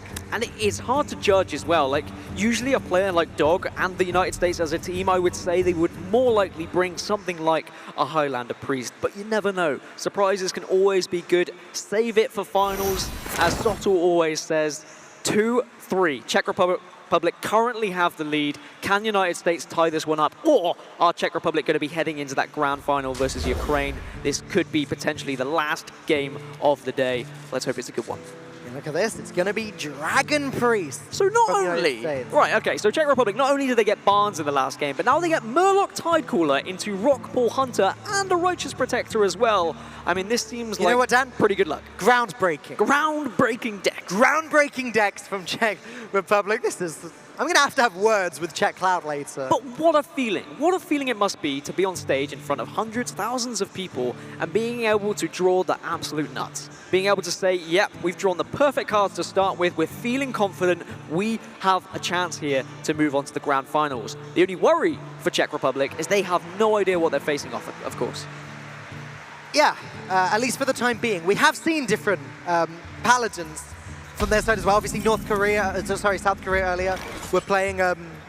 Heyo, that's an inner fire as well. So this is something a little bit different. Because of Shadow Visions, it just fits into the deck, right? Like, this combo is just more consistent nowadays. Korea were using a more control-y Paladin earlier with Uther of the Ebon Blade. Yep. United States may be expecting something more like that, or they like us, may have just got the gist now. They're just playing normal stuff. And this is the thing, though. You can't expect anything because another region has been playing it. Because we have the cross regions in Hearthstone, the metas are slightly different when you go from server to server. I mean, you can go on Europe, it's very hard. Then you go on North America, and it's very easy. That's how it works, right? Don't tell the American team I said that, please. I think they probably heard you down. No, they didn't. They got headsets on. It's fine. Okay. So, an easy decision for a turn one, you'd think, but of course, you've got to look for that optimal play. The Inquisitor could be played. It's less likely to be challenged by a 1-3. Well, it's a coin that makes this decision difficult, right? Correct. Like, do you play both months and then buff up whichever one survives if one of them does get destroyed? That does seem pretty strong. Do you just kind of take the risk and just play the one, use the coin later with Corpse Taker? Just play the one, gonna get rewarded by it as well by the looks of things. Wow, Radiant Elemental off the top. Wait, you in a fire. play in a fire and you make a 3-3 Cleric here, be able to trade, you control the board and you're like, okay, well you can have as many Murlocs as you like, but suddenly we're playing the aggressor. Yeah, this is so unexpected on both sides. Dragon Priest also being a consistent deck, a little bit like Jade Druid for a long time, ever since Mean Streets of Gadgetzan. It's still got good tools, even though a lot of the dragons rotated out. And because of Shadow Visions, the Divine Spirit in a Fire combo is more consistent in every Priest deck. United States seem to have made this work for them. I mean, I spoke about an amazing start for Czech Republic, but United States, Cleric into Radiant Elemental, into Inner Fire, into a Cabal Talon Priest next. That is a stonking board that Czech Republic are going to be looking at, and how on earth are you supposed to challenge that? I mean, what's better than an amazing start, Dan? An amazing start that counters your opponent's amazing start. That's what's better. And thankfully for Czech Republic, they can make a 2-4, which is a little bit more awkward to trade into. Power Word Shield is going to be a fantastic draw for the United States as well, where they can just make one of these minions even more juicy and even bigger. Of course, you will start the turn with Power Word Shield just to draw first and see what you get, even though Talon Priest does look very inviting. That is a punch in the gut for Czech Republic. All of the buffs of the health of these minions, which just aren't going anywhere. This Priest, very reminiscent of a Zoo deck at the moment. It's just doing the thing. The minions are sticking to the board and taking out these Murlocs one at a time. That Rockball Hunter is going to be helpful. It does allow this Murloc, this Varfin Inquisitor, to deal with Radiant Elemental. But it still doesn't do much to take back this board. And the one thing you don't want a Priest doing is drawing cards. And you're leaving the Cleric on the board there. A Cleric that can start healing up, start drawing more. Shadow Vision's available for USA as well. They're in a decent position, but I've said that several times already in this series, that USA have been in a good position, and Czech Republic have flip reversed it. Ooh, okay. Cobalt Scalebane, a card that you see a lot of in Arena. It's a very decent 5-drop. 5 mana, 5/5. At the end of your turn, another minion gains 3 attack. And United States have got board control here. So it looks like next turn, if they want to, there you go, they may be able to put that down and start buffing the other minions. Alternatively, as it is the only dragon in hand, they may just prefer to play the Draconid Operative. Yeah, of course, the Operative does seem like a play that you'd go for unless they draw another dragon, and then they could just change their mind a little bit. But look at this board pressure. Corpse Taker is available for Czech Republic. Of course, they'll have Divine Shield in there. They'll probably have Lifesteal as well from Wicker Flame. So this is going to be a little bit of a nuisance, but nothing that I think United States are going to be worrying about, especially as they have the option, if they really want Shadow Visions, they could just look for Shadowwood Pain. Yeah, that is an option. The United States seem to have everything they could want behind themselves. There's no Tyrion in Czech Republic's hand just yet, which means the Draconid Operative could well also be picking up a Tyrion. Yeah, Czech Republic not taking that risk. They said we need to deal with this board ASAP, and they start doing so. And now we have that decision, Dan. I mean, Draconid Operative seems like the optimal, and as you said, pulling something like a Tyrion would be massive. Tarim, it can be good. Okay. I mean, you've got board control right now, so I'm happy with it. Tarim's okay, not as good in Priest as it is in Paladin, where you can keep spitting out 1/1s with your hero power. Rallying Blade might be tempting. Priests don't have any weapons. Yeah. You're going to take that just as a means of continuing to aggressively control this board and maybe even push some of the damage into the face. Second Rallying Blade for Czech Republic isn't going to be welcome at the moment. It might be a possibility to buff up that Corpse Taker a little bit later, but very unlikely looking at the strength of the United States board. And I love the pick of Rallying Blade, actually, because it might just be something you need to take out just a pesky minion that's on the board, or, as you say, push a little bit more damage. Repentance, Eye for an Eye, or Redemption. Redemption is the one chosen. I guess with the Hydrologist, that could be all right, get another secret, but if Dog plays this correctly, you're just giving them back a 1/1.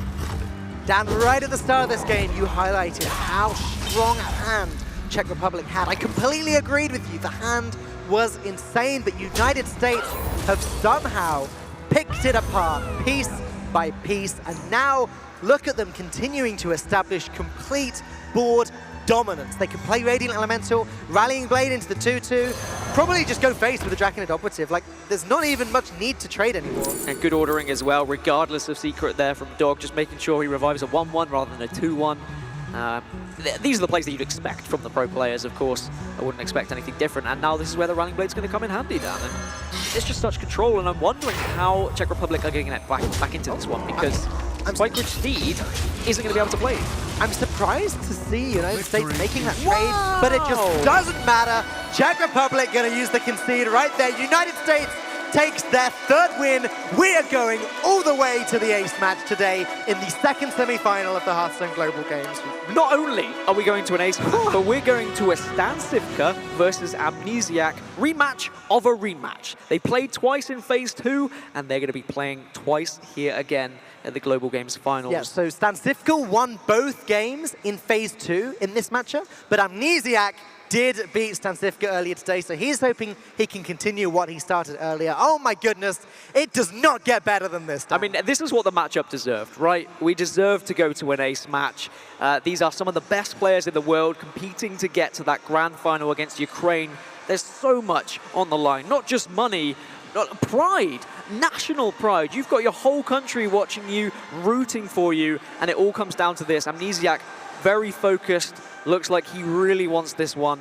But I'm so happy. I'm so happy we got here, Dan. This is what we wanted. When we first saw this matchup was going to happen, when we saw the sequence of the players, like, yeah, we need to go to the ace match. We need to see this happen again. And boy, I just could not wait to see how it goes down now. You know, earlier when I said nerves won't come into play because these players are so kind of well-practiced in these tournaments, I take that back. They are going to be so nervous right now as we get into the ace match, and it is going to be Mage versus Rogue. Now, speaking of nervous, this is the same matchup that we had earlier with these same guys, but flipped the other way. And we said that the Mage does seem to be a pretty clear favorite here, obviously depending on exactly which Mage deck it is.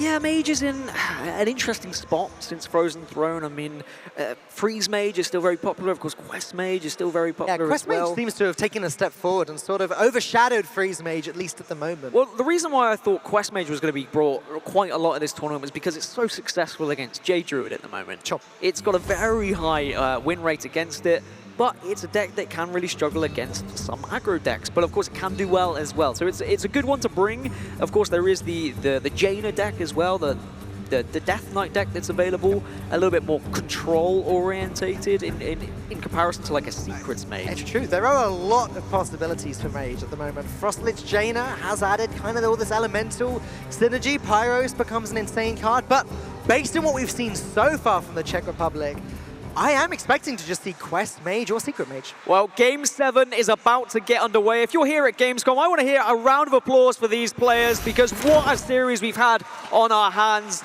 And one of these teams is going to be heading into the grand finals. Is it going to be United States? Is it going to be Czech Republic? Let's find out right about now, Dan. It looks like it is going to be Secret Mage. I guess it could be the old Gunther Mage, Discover Mage, Burn Mage, whatever you want to call that deck.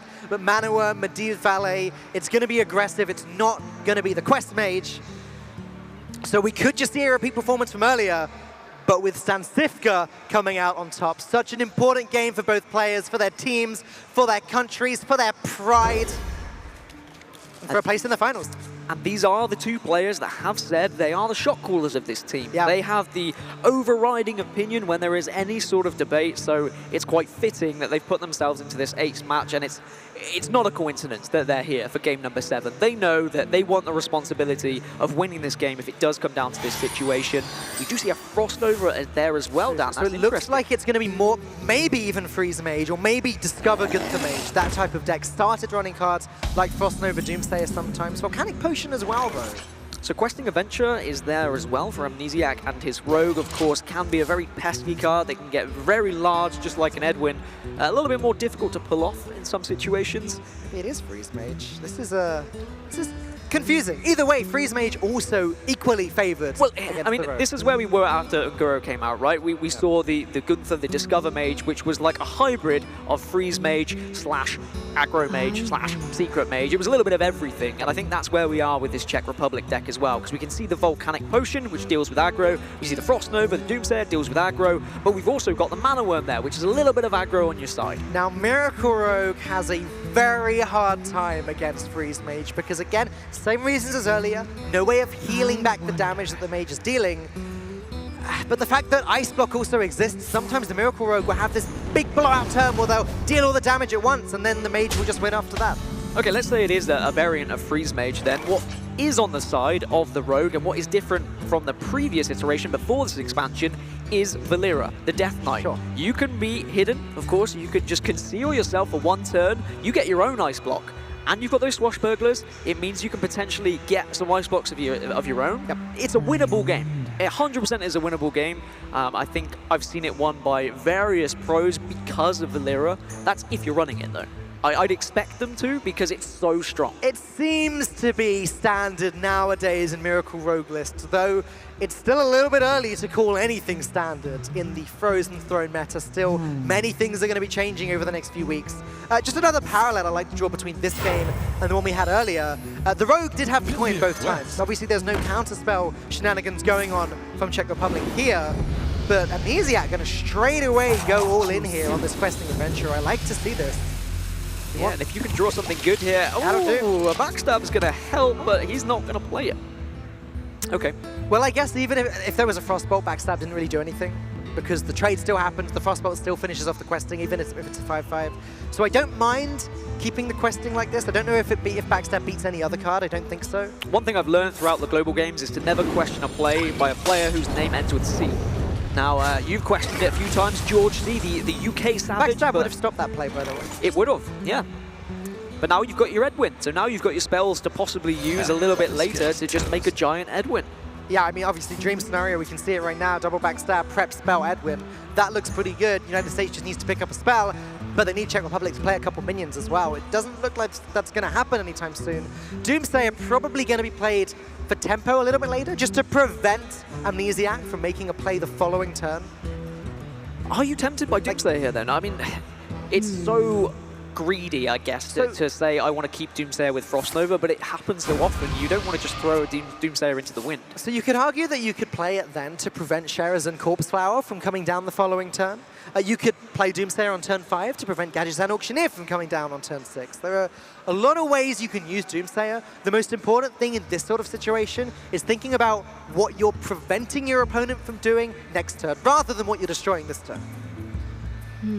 Czech Republic are opting just to keep that Doomsayer back for now. Yep. Draw some more cards. Arcanologist there as well. Flame Strike, plenty of removal options.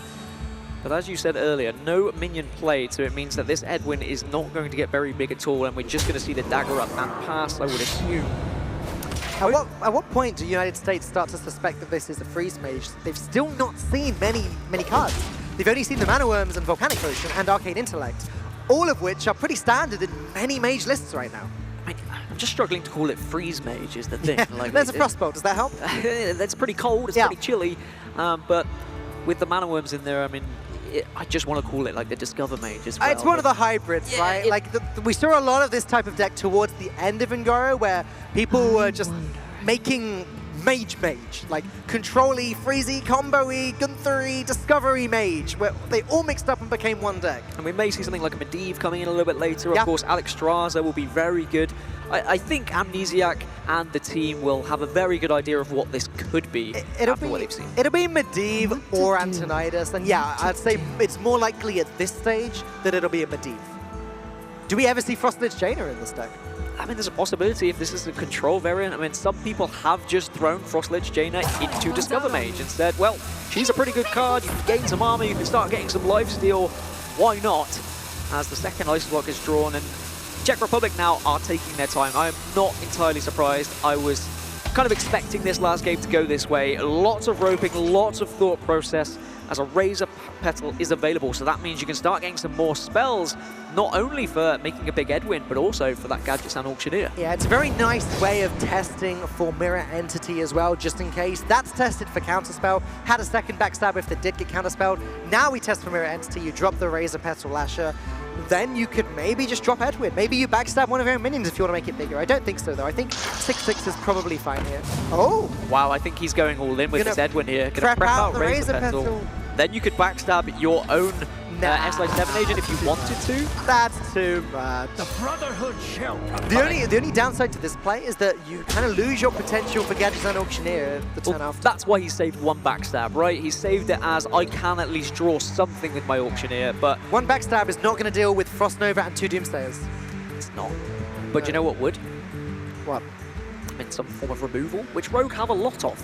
Fastline Slayer coming off the top would be big for Amnesiac. Yeah, and I mean, Statsifica can only play Frostnova plus 1 Doomsayer, and then I guess Frostnova plus the other Doomsayer next turn. It's going to be very hard, I think, for Amnesiac to ever push this 10-10 into the face, though. Yeah, I don't see this Edwin hitting face. Not anytime soon, anyway. You'd need the perfect draw of 2 Vileswine Slayers, one after another with...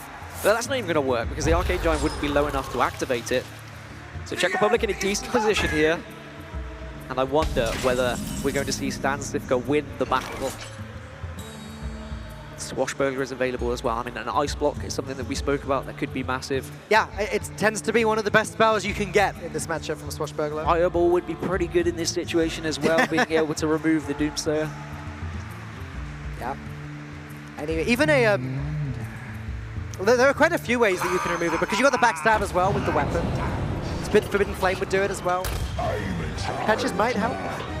Babbling Brook can search for more, but you are committing more to the board, and I think you do have to search for it.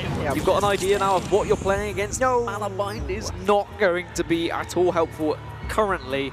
It may give you a nice bit of damage a little bit later. It might give you something to help out in this matchup, but you're going to be waving goodbye to that 10-10 Edwin that you've just put on the board. It's an interesting point, actually. What will this Mana Bind get? I don't see Stan Sivka playing any of his spells this turn. Just dropping Medivh's Valet, maybe even dropping Doomsayer instead, just to make sure that Amnesiac gets another turn where he can't play anything.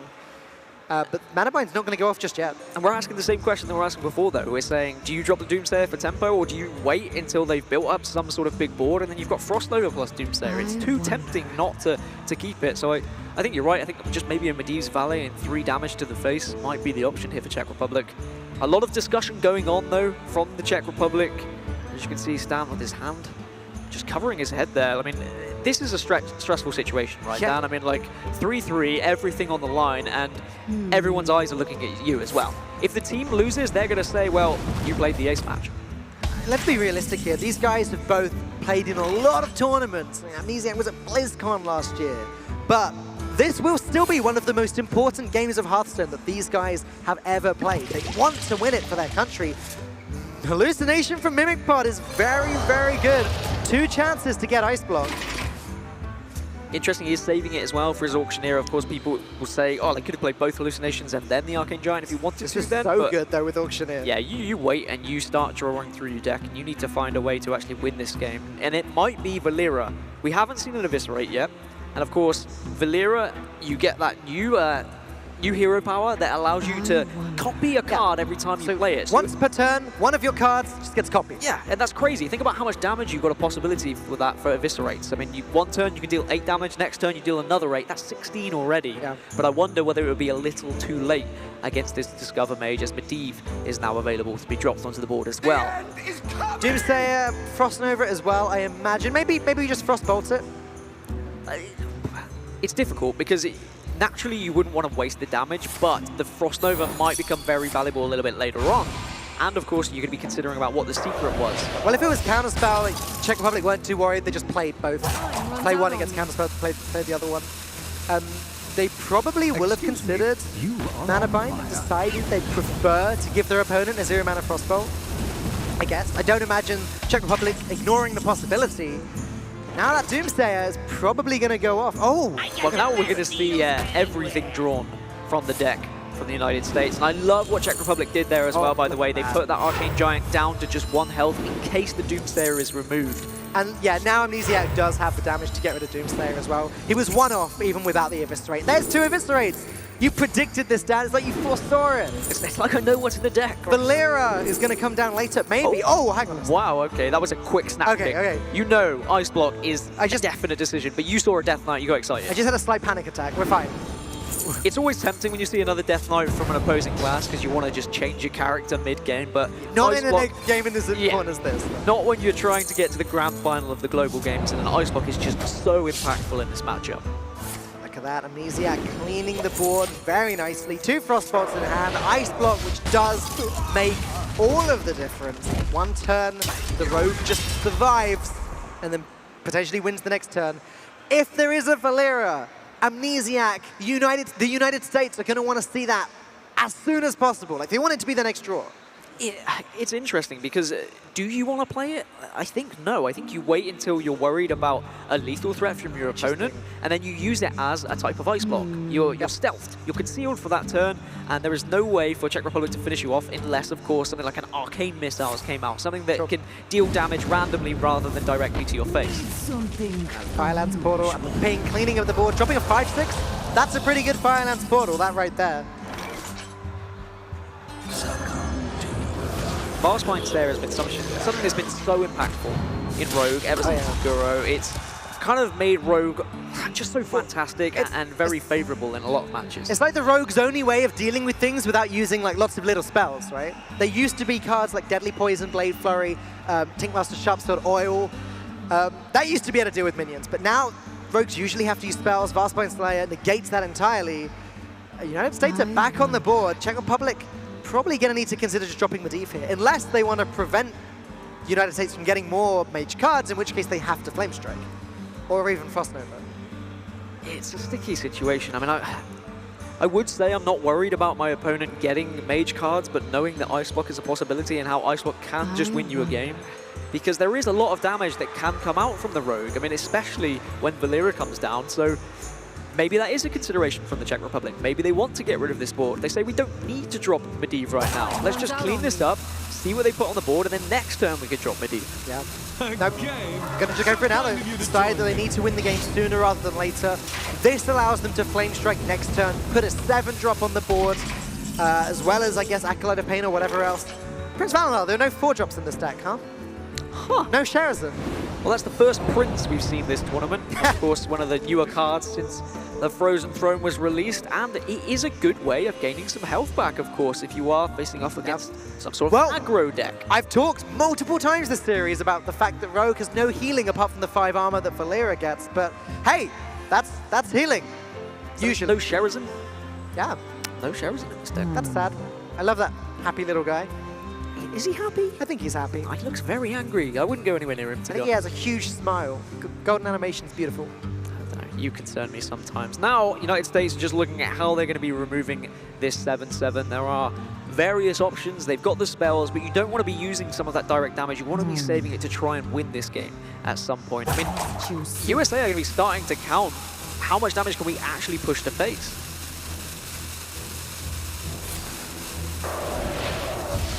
At the moment, focusing on just clearing up, or at least preventing the damage coming in from Medivh the Guardian.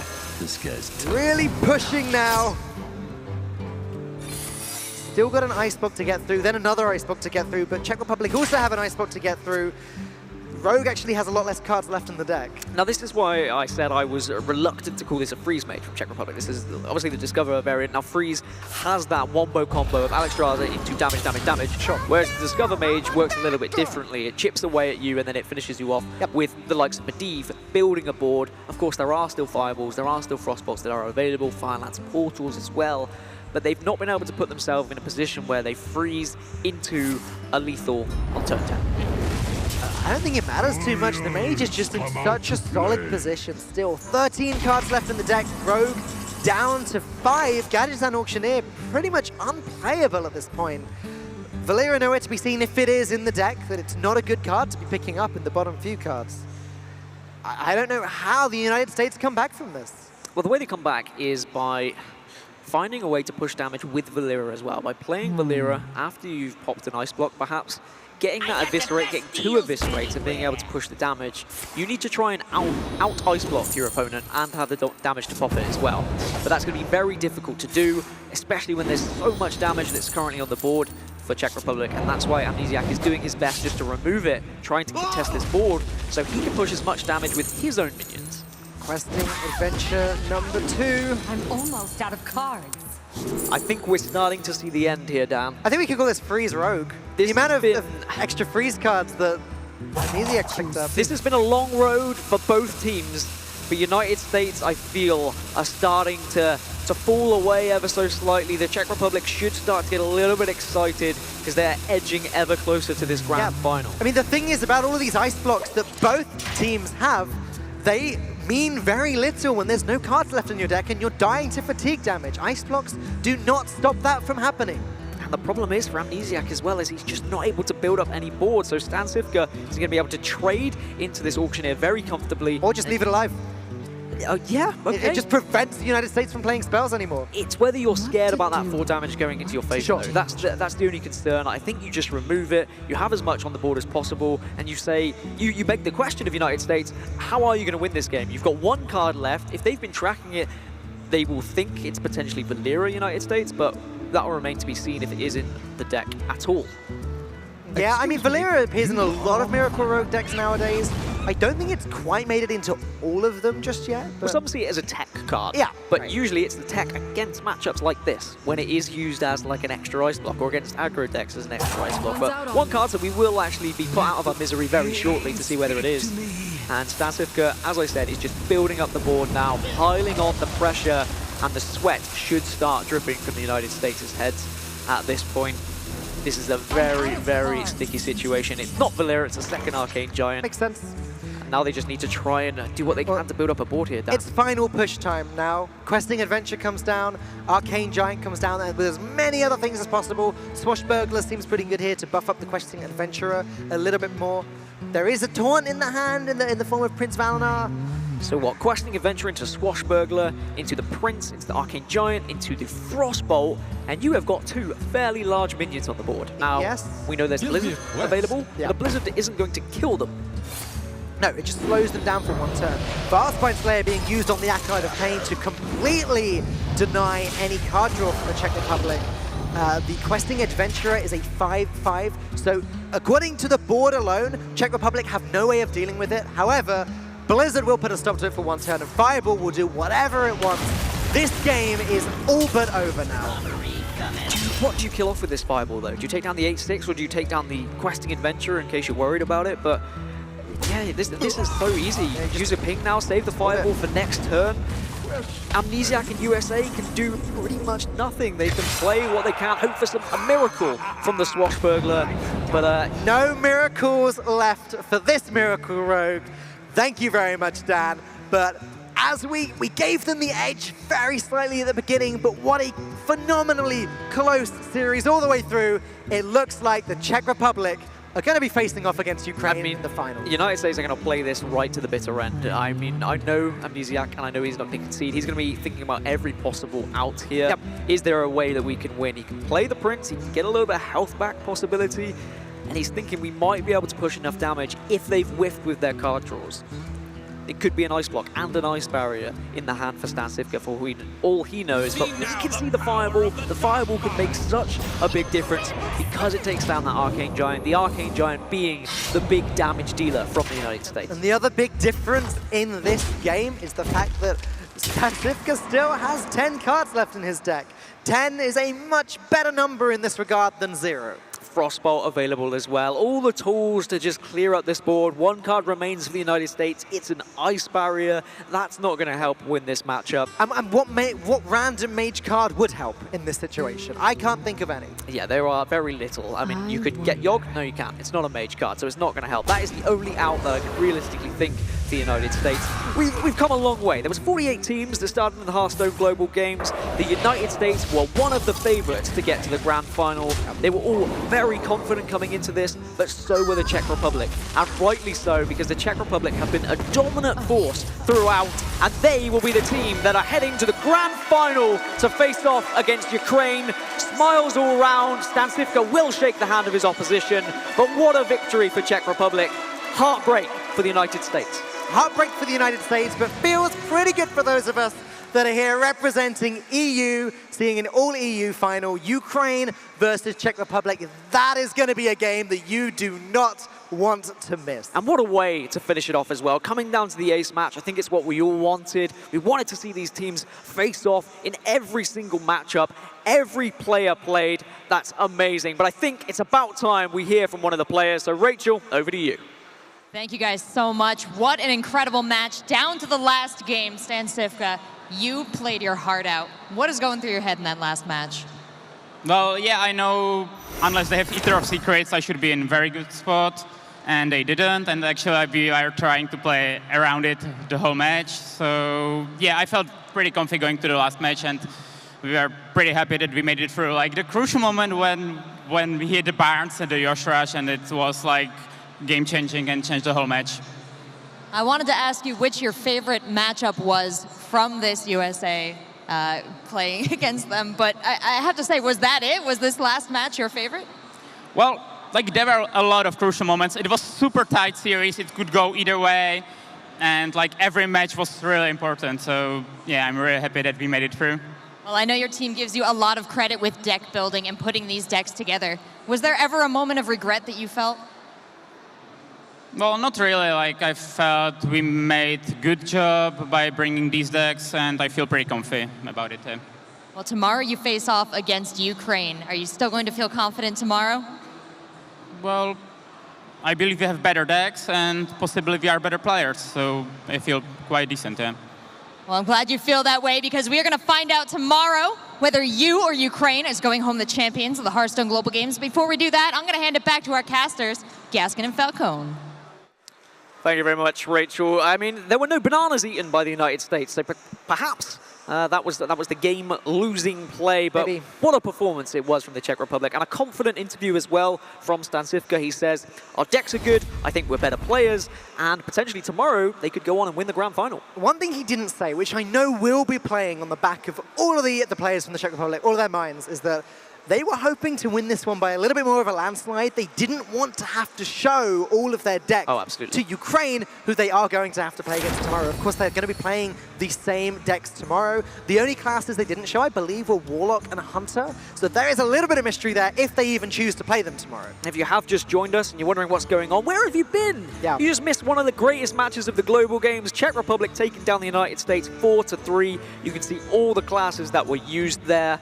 I mean, it was just I was blown away by that match, and of course that the Priest was just crazy. As Stancifka said, the Barnes on turn 4 was something that was able to kind of put the series in their favor, really. Without that, we could be looking at a completely different series. Yeah, Big Priest, I guess the biggest surprise of, well, apart from the Yogg Saran in Druid, which was a huge surprise, way back when in Game 1, where the Druid was able to take down Dogg's Shaman. As you said right from the start, Dog was not happy that he had to play this matchup, and I'm sure he was not happy at the end of the game either. And not happy about the Ultimate Infestation, which has proven already today to be an absolute powerhouse. If we didn't know it already, which I think everyone in the whole world did, it is a game-changing card that is just so powerful, and I think we're going to be seeing it for quite a long time in tournament play. There was laughs from Team United States. Dog was trying to keep the team upbeat, but unfortunately they did fall in the end to Game 1. The Evolved Shaman not having the strength that it had throughout the Uguru meta. It's actually fallen from a Tier 1 deck to maybe a Tier 3 deck now. We didn't see any amazing performances from the new Shaman hero either in this series. Second game, Firebat was able to come back, defeat the Pirate Warrior on 2 health as well, I might add. He put the first taunt up in the form of Sunkeeper Tarim, picked up Bone Mare, stuck a second taunt on the board, had 2 more taunts ready to go in hand, unless Czech Republic picked up a Mortal Strike, Mortal Strike. Yeah, Mortal Strike. The game was over. Heroic Strike, I was getting confused then. Mortal Strike is the one we wanted. But I guess it wasn't in the deck because the concede came pretty quick. Yeah, and then Mortal Strike has been a little bit out of favor, but then at 1-1 we moved into game number 3, where the United States did what they can to clear an Evolved Shaman yet again. We saw a repeat of game number 1, and this time it was the Ultimate Infestation that wasn't able to be played because the Devolve came out and Czech Cloud was able to get the win. Fist was pumped, and I think he gave us another salute as well after the game. Czech Cloud will be very happy with his individual performance moving forward. Then it was the first match of the day between Amnesiac and Stancifka. It was the Secret Mage versus the Miracle Rogue, and as we said, Mage seems pretty favored. They're able to put in a lot of burn damage very, very quickly. Then Big Priest came out, biggest new deck, I guess, of the series. Pokravac piloting it perfectly, Barnes on 4, Shadowed Pains to deal with the little guy, Yisharaj coming out with huge taunts, and then that game didn't last long. Yeah, well, that's the thing. Like, Barnes on 4 was massive, but actually getting that 1 in 3 of the Yisharaj was the winning point of this series, to be honest. It was able to swing it in their favor, a matchup that could have gone very south very quickly against Pirate Warrior, but unfortunately, Firebat wasn't able to get 2 wins. He only got the 1 for his team, and Czech Republic went 3-2 up. Yeah, then it was the Dragon Priest on the other side. Bit of a surprise for us from United States. Actually, probably the biggest surprise deck of the series.